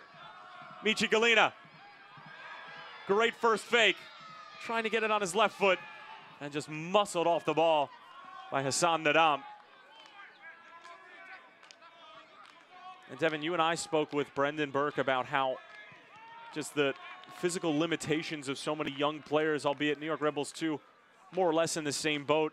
You asked him, is it an issue every game? He says, basically every single game with the exception of the other teams who are affiliated with MLS sides. And there was one exception. You know where you're going with this. It was the Charlotte Independence, Mike Jeffrey's side, who he said just open up plays so much that their physical stature, which isn't anything to boast about at all, as this one is sent in. Great little touch. Here's Bonomo, challenged from behind by Aubrey. And Aubrey comes away with it. Bonomo hesitated at the last second and gave just enough of a window for Aubrey to come and claim it. Center back Brandon Aubrey earning his money here. Ben Mines, that's the first time we've seen him push into a positive situation and able to pick someone out. Does a good job finding Stefano Bonomo. And just how about the wherewithal by Brandon Aubrey, sliding over after he's been beaten on the left-hand side, and a goal-saving tackle.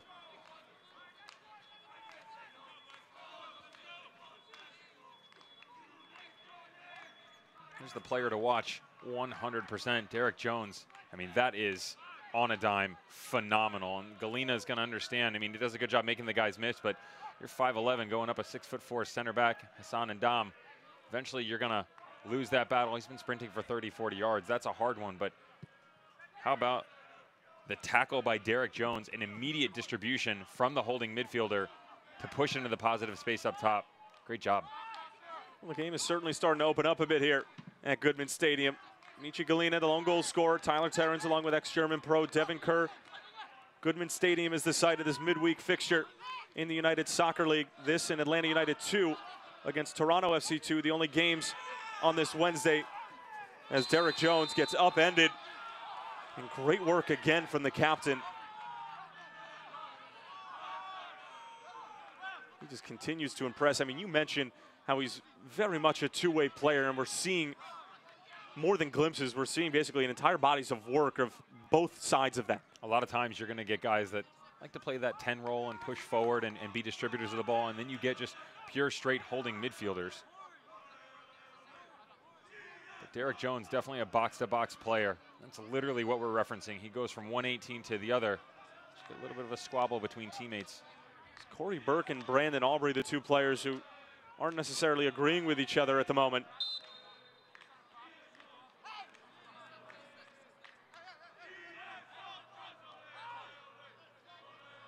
Rarely will you see that from a team that's currently leading, as this one is intended for Corey Burke or Michi Galina. And we'll get another look as to what exactly was going on. And Corey Burke just poking Aubrey on the shoulder, and Aubrey didn't necessarily like that.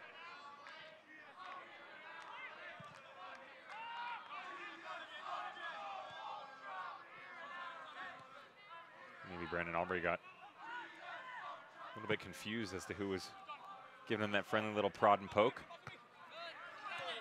So you think he thought it was a Red Bulls 2 player? I think he thought I did.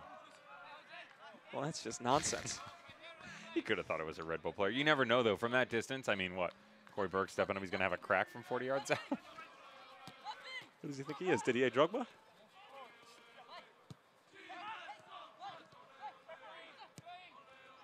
Aguinaga. And Brian White cannot get there. Deep throwing for Red Bulls 2. Nico De Vera trotting up to take it. John Wallenick's side looking for the equalizer and looking to keep that 7-match unbeaten streak alive. Second only to the Pittsburgh Riverhounds, who have yet to drop all points in any contest in 2018 so far. Aguinaga can't get through Derek Jones, who again with some more good defensive work.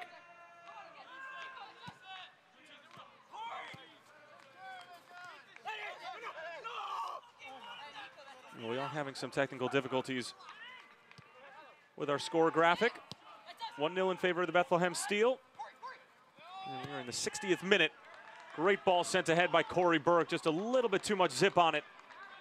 But Galina will be able to get there and put on the brakes. Cavalry is arriving. Chiluya. Decent ball. Corey Burke was waiting for De Vera to take a touch.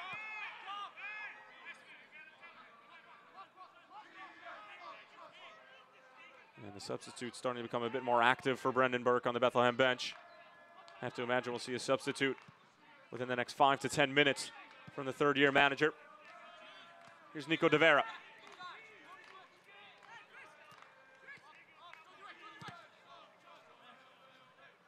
Goes down quickly. And the ball did go out of play.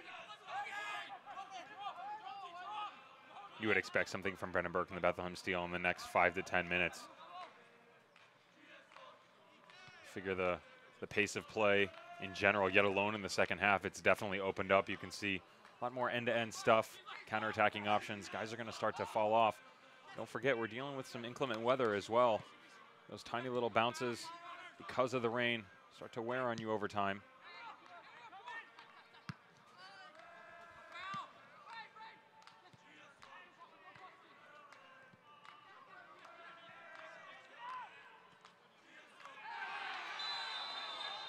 Foul from behind. And it's going to be a yellow card. First player for New York Red Bulls 2 going into Jaroslaw Werrell's book, and it's Andrew Tanari.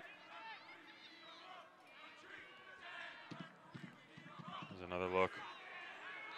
Prosper Chula coming out of the back, and you can see Michi Galina once again using those quick strides, albeit not that long. The Congo native doing a good job. The development that he went through at Montverde Academy, who has turned into an absolute powerhouse for soccer. We knew about their basketball growing up, but just every year continue to get better and better. Again, apologies for the lack of score and clock on your screen right now. In the 63rd minute. 1-0 in favor of Bethlehem Steel, thanks to Michi Galina's goal. Superb goal at that in the 37th minute. New York Red Bulls 2 have looked a bit more dangerous and a bit more crisp in the attacking third. Seen better play from Ben Mines, better play from Andrew Tenari. Still waiting for the likes of Stefano Bonomo, who's really been around the block for this New York Red Bulls 2 team, to put his stamp on this game. Mines. Shalia gets a better him on this occasion. But Red Bulls 2 able to win the throw-in.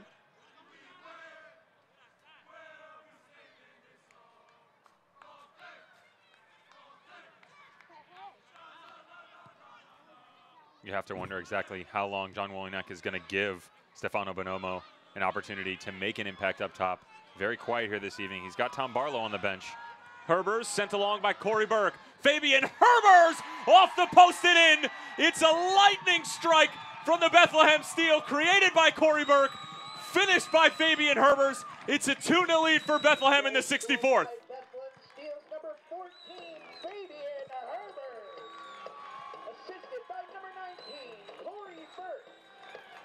Counter-attacking 1-0-1. Classes in session for Bethlehem Steel. Fabian Herbers going the other way. He had a struggle in the first half. Fouls all over the place, but the fortitude and the presence just continue to push forward. Does a great job getting into the final third, and that's a phenomenal finish. Fabian Herbers, who's responsible for the first ever goal in Bethlehem Steel history, gets a massive one for the home side. And New York Red Bulls 2, 7-match unbeaten streak, second longest in the USL, is in serious jeopardy at the moment.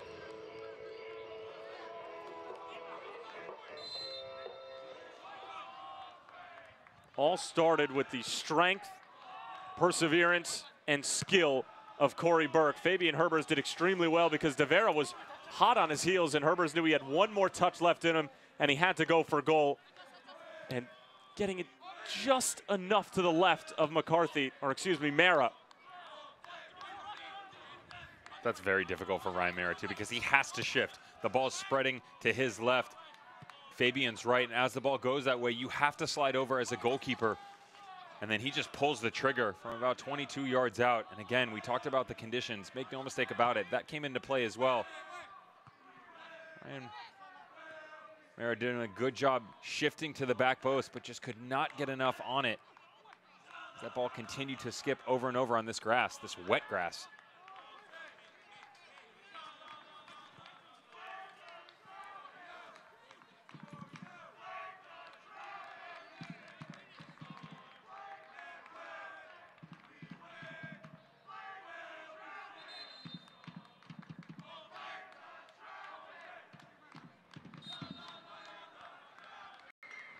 We've seen some solid challenges from center backs on either end of the field, and about outside back Ethan Cutler shifting from the left back over to the right once Connor Lade came off, and that's just another good challenge by the defender. It's one of the scariest things you have to deal with once it seeps into your box and you either have to leave your feet or go into a 50-50 ball. You're always hesitant to do so. Good challenges by both guys. Galina thought about the curler again. Great look for Najim. Najim turning, sending it across. Aubrey's there. But Ethan Cutler sprinting away with it, but seemingly giving the ball right back. How good is that from Bizo? See you later, Herbers. And maybe one too many from Derek Jones. He talked about riding the line between confident and arrogant. That's really the only battle that Bethlehem really needs to win at the moment, because they're winning the middle third of the field, and the byproduct is the scoreline, which is 2-0 right now. 71st minute. Again, we apologize for the lack of the score bug. We are working on it. Proceed with caution is going to be the message by head coach Brendan Burke as Derek Jones steps up in that situation. You already had Bizo, who had pushed into the final third. So once the holding midfielder comes out of position as well, you are hanging the right side of your back line out to dry. You have to be very, very careful. Make sure you make the appropriate decision. Red Bull were able to win the challenge, go the other direction, but you saw just a long ball sprayed down, and Bethlehem still were able to collect it. And we are going to have our third and final substitution from John Wolyniak, and it's going to be Steven Echevarria, the 22-year-old from Slate Hill, New York. Attended Wake Forest University from 2014 to 2017. In his rookie season, making his 5th appearance of the season, coming on here in the 72nd. That's it. John Wolyniec has used every single one of his substitutions. Brendan Burke has not. Hasn't used a single sub yet.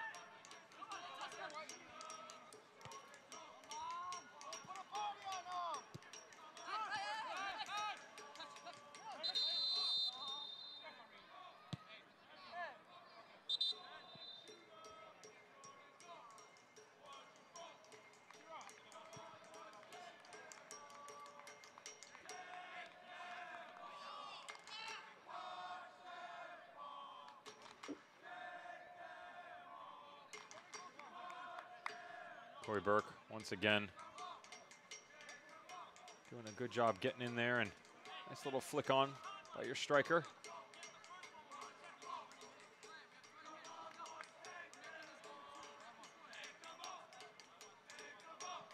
He landed a little bit gingerly on that foot as he came down.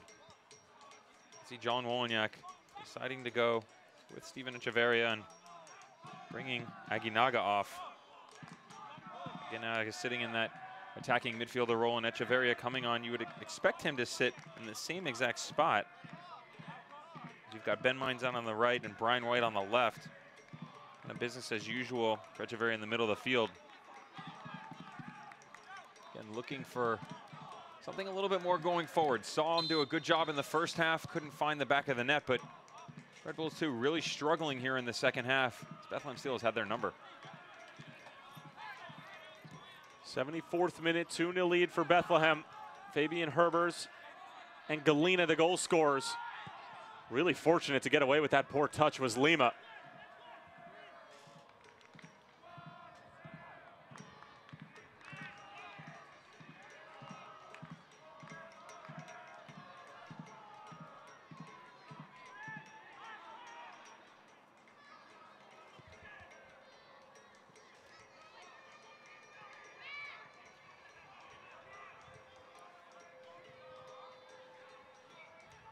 Aubrey having difficulty with Ben Mines, who's providing some nice pressure. And that pressure results in a throw-in.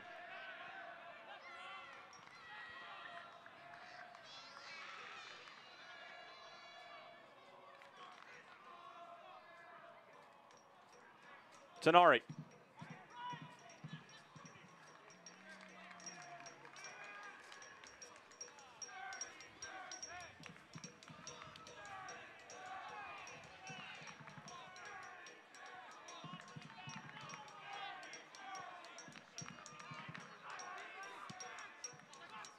Second ball could fall for New York Red Bulls too. Fabian Herbers with good work, taken down from behind. No advantage seen by the referee. And the foul called against Lima.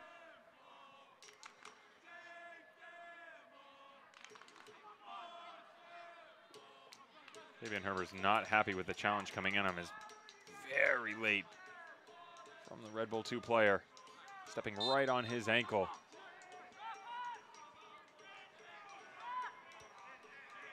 Almost into the 77th minute. Bethlehem Steel with a 2-goal advantage.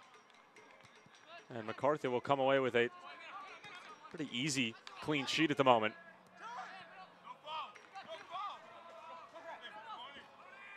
Hasn't been tested all that much tonight. Brian White sprung forward. 1v1 with Mahoney. White. Cross takes a deflection. And a corner kick coming up for the visitors, who are looking desperately to muster anything up on the offensive side of the ball. And you have to question the decision-making in general for Red Bull 2, but now you've seen a substitute come on, Brian White. We saw it all first half, and I get it, you're going forward, but you're trying to knock a ball into the box to Ben Mines, who's standing at 5'9", against the back line of Beth Steel, who are giants. But Nomo got ahead to it. He really rose above the entire pack, and Prosper Chaluya sticking to his post, no pun intended, on the near post.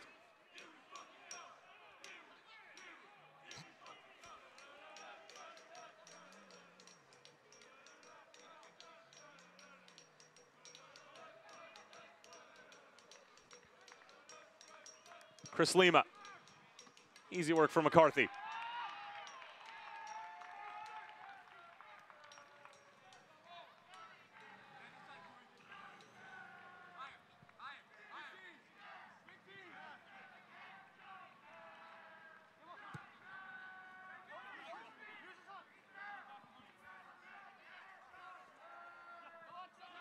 Corey Burke.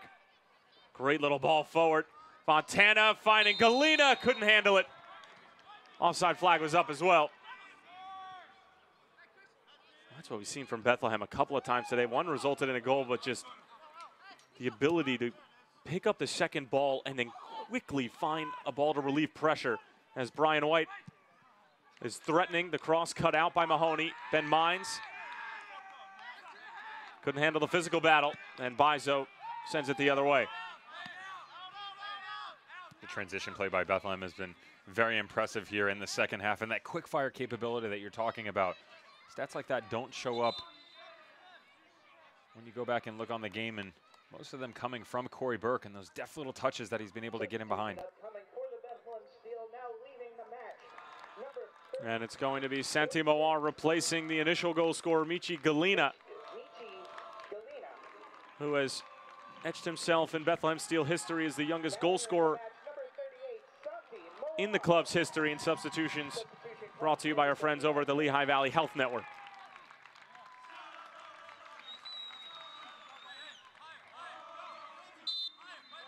Michi Galena did such a good job on the outside left tonight. You saw him, good ball over by Adam Najem. Just a nice little touch in front, picks out that far post. Able to beat the very talented Ryan Mara. Well, we talked about the goal. How about the celebration?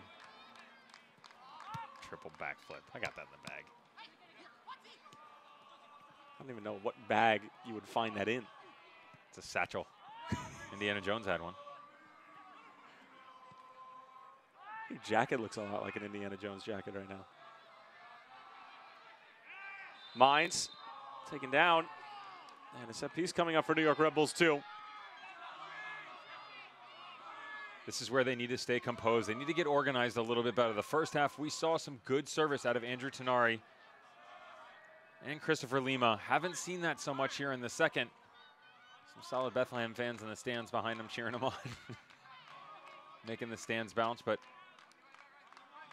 most of it has come off the left foot of Christopher Lima here in the second half. I'd like to see him switch it up a little bit. Let Andrew Tenari swing something in. Lima, good ball. Offside. I'm curious, did Nadam get a touch on that? And if he did, is it still offside? He affects the play, so he's definitely still offside. I was actually looking at Jordan Scarlett at the start of the play, who was miles off. Jordan Scarlett was getting water behind the goal, tracking back. Kind of lost in translation. He forgot exactly what was going on.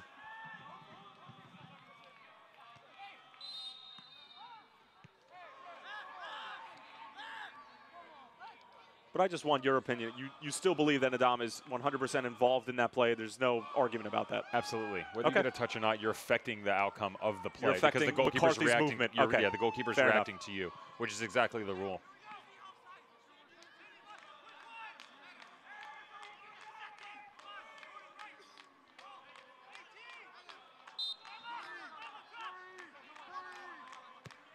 Jones teases Mara. Comes with strong fists. Chaluya. Bonomo providing pressure. Santi Mawar getting his first touch and skipping away from 3 different defenders. Continues his streak, as well as Mahoney's, of appearing in every single game for the Bethlehem Steel so far this season.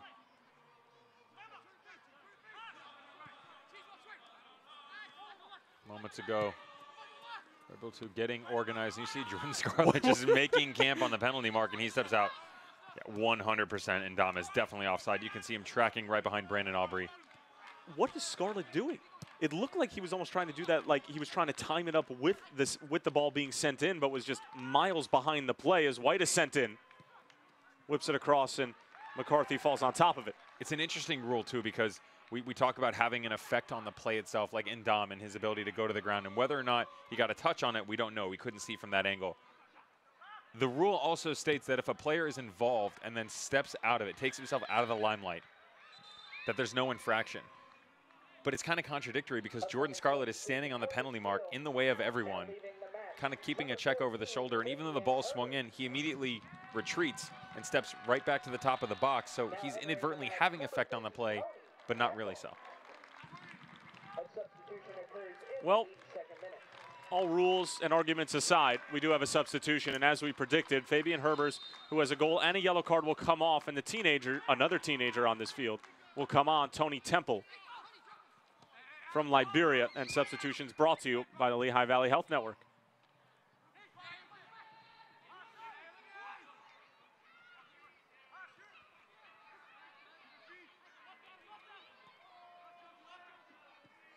Mines, nice little 1-2, sent across. And broken up by Brandon Aubrey. Him and Matt Mahoney have really had a sound game. There's been a couple of mistakes here and there as far as possession's concerned, but as far as defensive tactics and stationing themselves correctly, you couldn't ask for a better game. Good job by the center backs. And Prosper Chilulia has had his hands full, to say the least. I mean, Ben Mines was extremely active in the first half, not as much here in the second. That's really the first time we've seen any nice combination play out of Red Bull 2 on the right-hand side. And you have to give credit, like you said, to Prosper Chilulia, as Dom decides that he'd like to knock it out and give himself a little restart. 8 minutes to go in the game. We've all done it. We know you have, Tyler. I can't say that I have. Not like that. Okay, I have.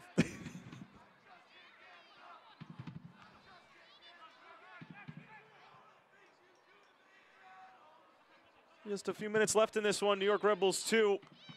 Well, their unbeaten streak was in jeopardy, and I would be remiss if I didn't say that I believe that it is going to come to an end. Just, I mean, there's a lot of body language all over the field for New York Red Bulls 2 that isn't exactly positive. I'll say positive. I mean, positive. yeah, I was looking for the nicest word possible as Temple getting into the area now.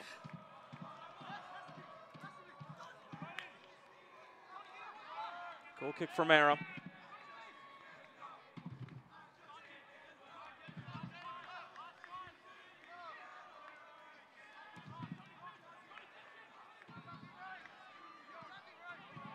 New York Red Bulls 2 have 3 very difficult tasks ahead of them, albeit they are going to be at Red Bull Arena.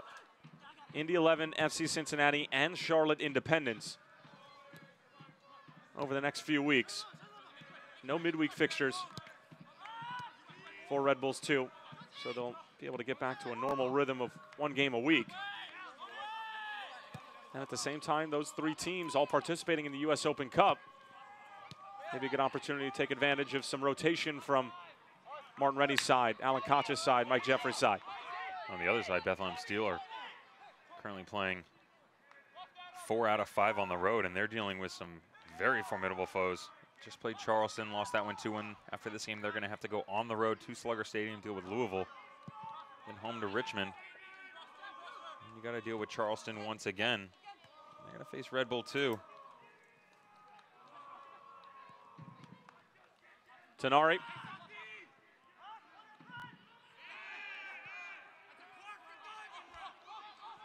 Santi Moar. Sliding it through, Corey Burke. Looking to put the exclamation point on. Taken down, or was he? Jaroslaw Werrell says no. Corey Burke not happy about it.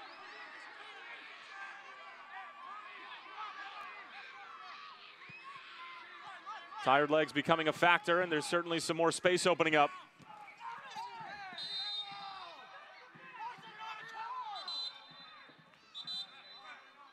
Ben Mines starting to be a little bit more vocal about the decisions that our head referee is making. So Matt Mahoney's going to go into the book for that challenge, but it's something that he had to do. Ben Mines was isolated out there. Mahoney's probably going to lose that one-on-one battle. I don't mind the foul. So he does go into the book.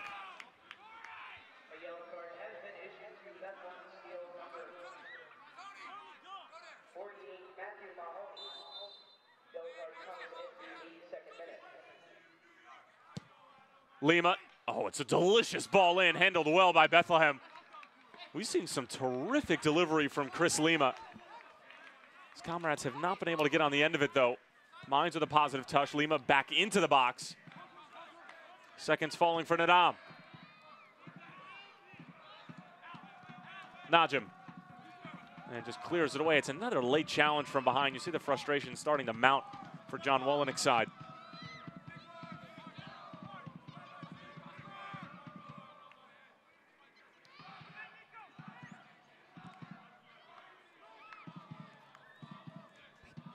Well, Bethlehem's upcoming schedule at Indy 11, at Ottawa, at North Carolina FC. Latter of those two, I would say that if we are going to go to the USL Pick'em, and if I were participating in it, well, we won't necessarily go there.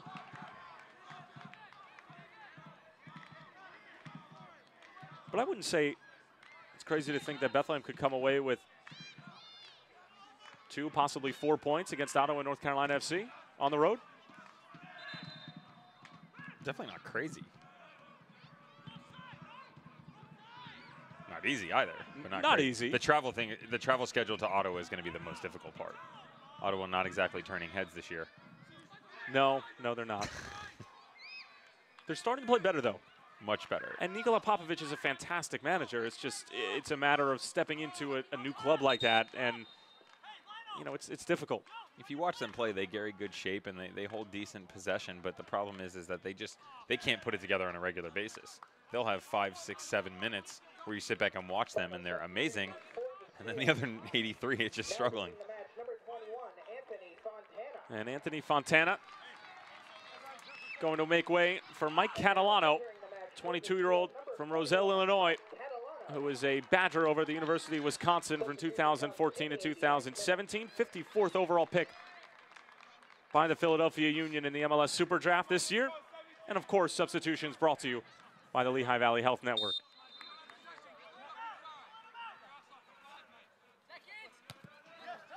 Solid work from Fontana tonight.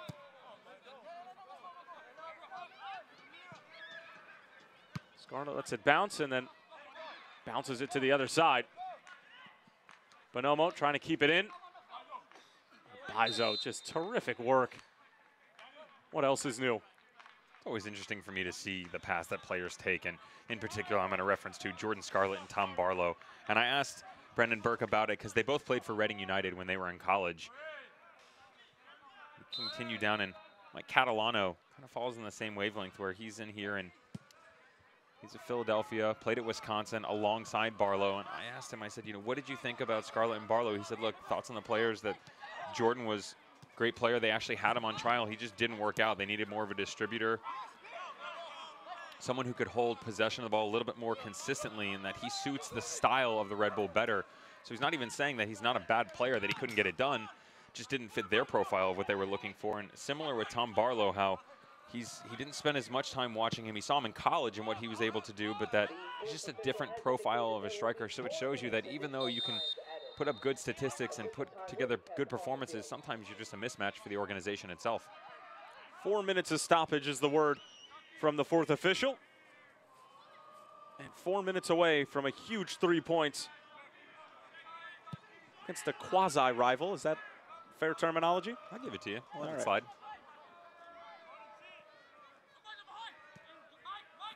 And 4 minutes away from New York Red Bulls 2. 7-match unbeaten streak snapped at the hands of a Bethlehem side who had to have a quick turnaround after their really tough loss against the Charleston Battery. But Brendan Burke, in our phone call with him, just seemed extremely confident in his club. And again, we asked him what the message was after a game like that in which they completely and utterly dominated almost every facet of the 90 minutes. And he just said, not much.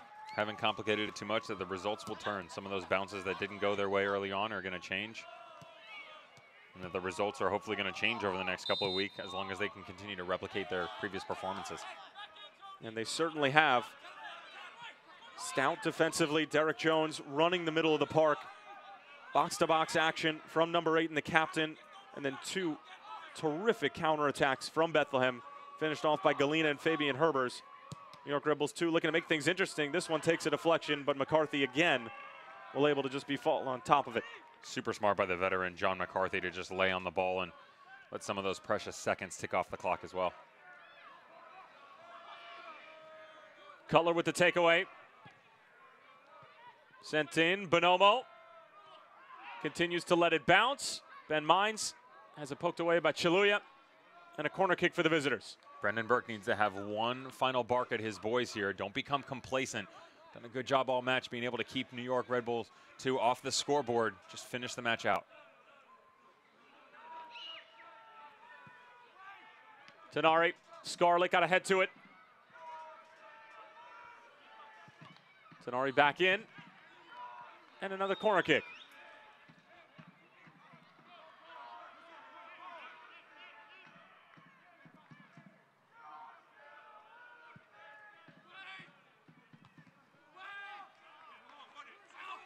Maybe one more left in Bethlehem.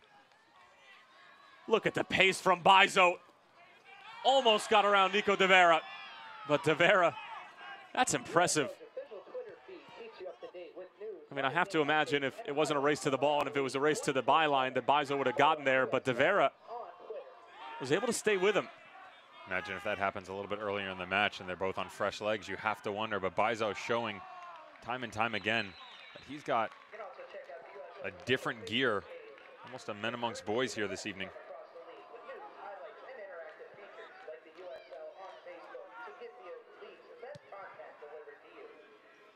Another look at Ben Mines and just out for a Sunday morning trot, not realizing that he's got a lead gang going on. He's not done a very good job for his squad. The youngster proving that he needs a little bit more. Najim lets it run through. Adam Najim! Exclamation point. Bethlehem Steel make it 3-0 against New York Red Bulls 2. Adam Najim, who already had an assist, gets his goal. 3 points in the bag for Bethlehem.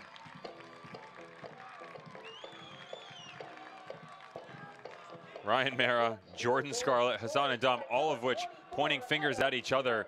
The entire back line is in disarray. You can see Ethan Cutler coming into the picture at the end, and just way too many white shirts around Adam Najim for him to be all alone in that situation. But you have to give credit to the midfielder. That's a quality finish.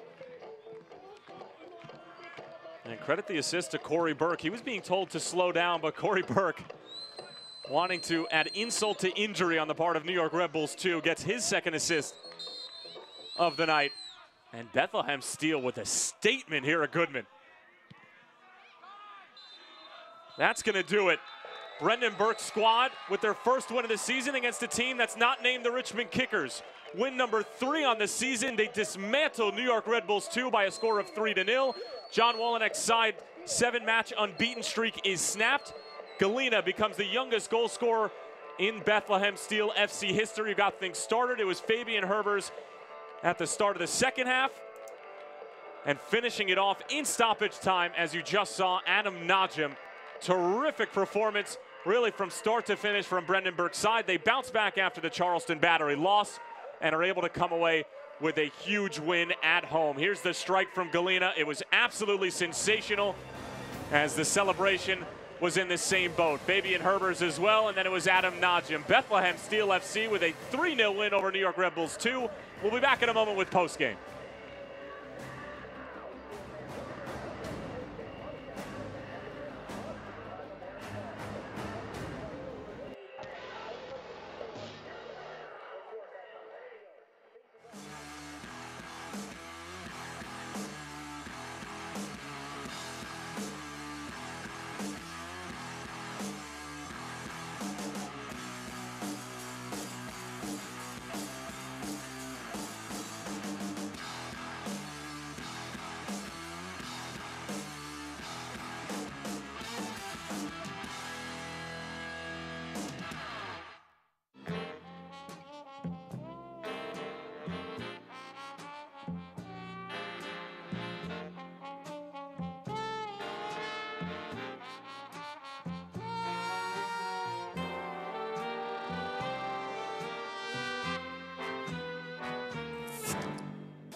Kleckner & Sons asks, what do you want in new appliances? Do you want GE's gas, electric, convection, induction, stainless steel, slate, French door, Energy Star, top load, front load, high efficiency, or huge capacity?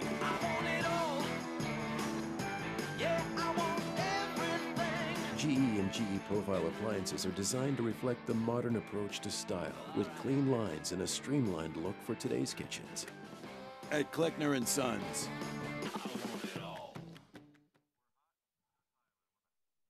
What a performance from the Bethlehem Steel, dispatching New York Red Bulls 2 and ending their 7-match unbeaten streak by a score of 3-0. It's a clean sheet for McCarthy. It's a goal for Galina, Herbers, and Adam Najim. Corey Burke with 2 assists, and just really an excellent performance all around from Brendan Burke's side. So glad that you could join us. And if you're just joining us, we'll give you the quick way out. Highlights from the 90 minutes. Tyler Terrens along with Devin Kerr. And Devin will take a look at some of the best moments from this match, and most of them are going to be in favor of Bethlehem. And right off the bat, they almost had a goal inside of the first 30 seconds. The biggest thing for Bethlehem Steel tonight was the spacing that they were able to provide to the boys up top. You saw consistently Corey Burke, Fabian Herbert, Anthony Fontana, obviously Michi Galina, just all of those guys showing such prosperity moving forward with this offense. A lot of times we'll see them hold a lot of possession, but they can't get up top. But one after another, Najim found Galina, first goal. Burke to Herbert, second goal. All of which just in open space, going with a lot of pace. And then the last one, Burke to Najim, able to get the third one. Red Bull 2 had no answer whatsoever. Bethlehem just able to weather the storm in the first half, divided their time. Galina, this was a good one in the first half. Thought he should have had a crack on goal there, and just look, one after another after another. You're seeing much more positive possession from the boys in blue. Red Bull 2 just had no answer. They continuously made change after change, but just had no answer for exactly what was going on with Brendan Burke and his boys. That was probably one of the best chances of the game right there for New York Red Bulls 2, but cut out by Brandon Aubrey. Him and Matt Mahoney were absolutely terrific. Here was the second goal. Fabian Herbers in transition. Nico Devera using that pace, trying to get to him. And Fabian Herbers with great recognition to understand the amount of space that was being closed down. You saw the ball taking 1, 2, 3, 4 bounces, and Ryan Merritt just having trouble getting to that back post. Michi Galina continuously showing that those short little legs had a lot of oomph in them. And again, a lot of dead ball situations for Red Bull 2 tonight. Saw this is the goal that was called back. Saw Jordan Scarlett kind of drifting from the penalty mark back. Sanandam definitely gets a touch on it.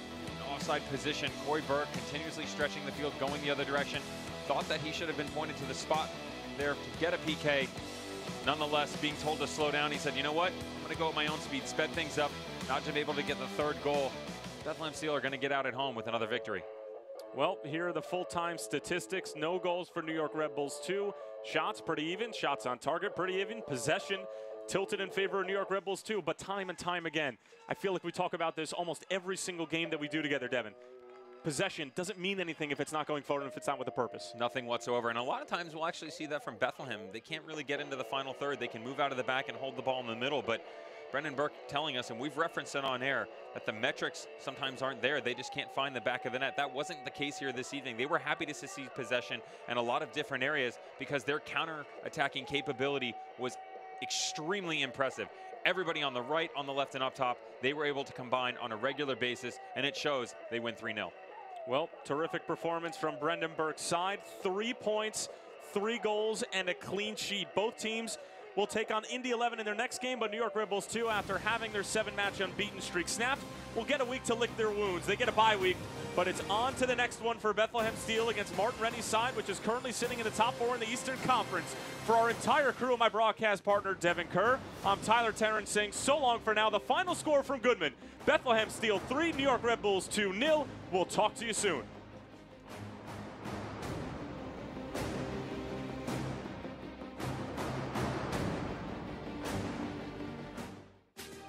This copyrighted telecast of the United Soccer League may not be retransmitted, rebroadcast, or reproduced without the express written consent of the United Soccer League.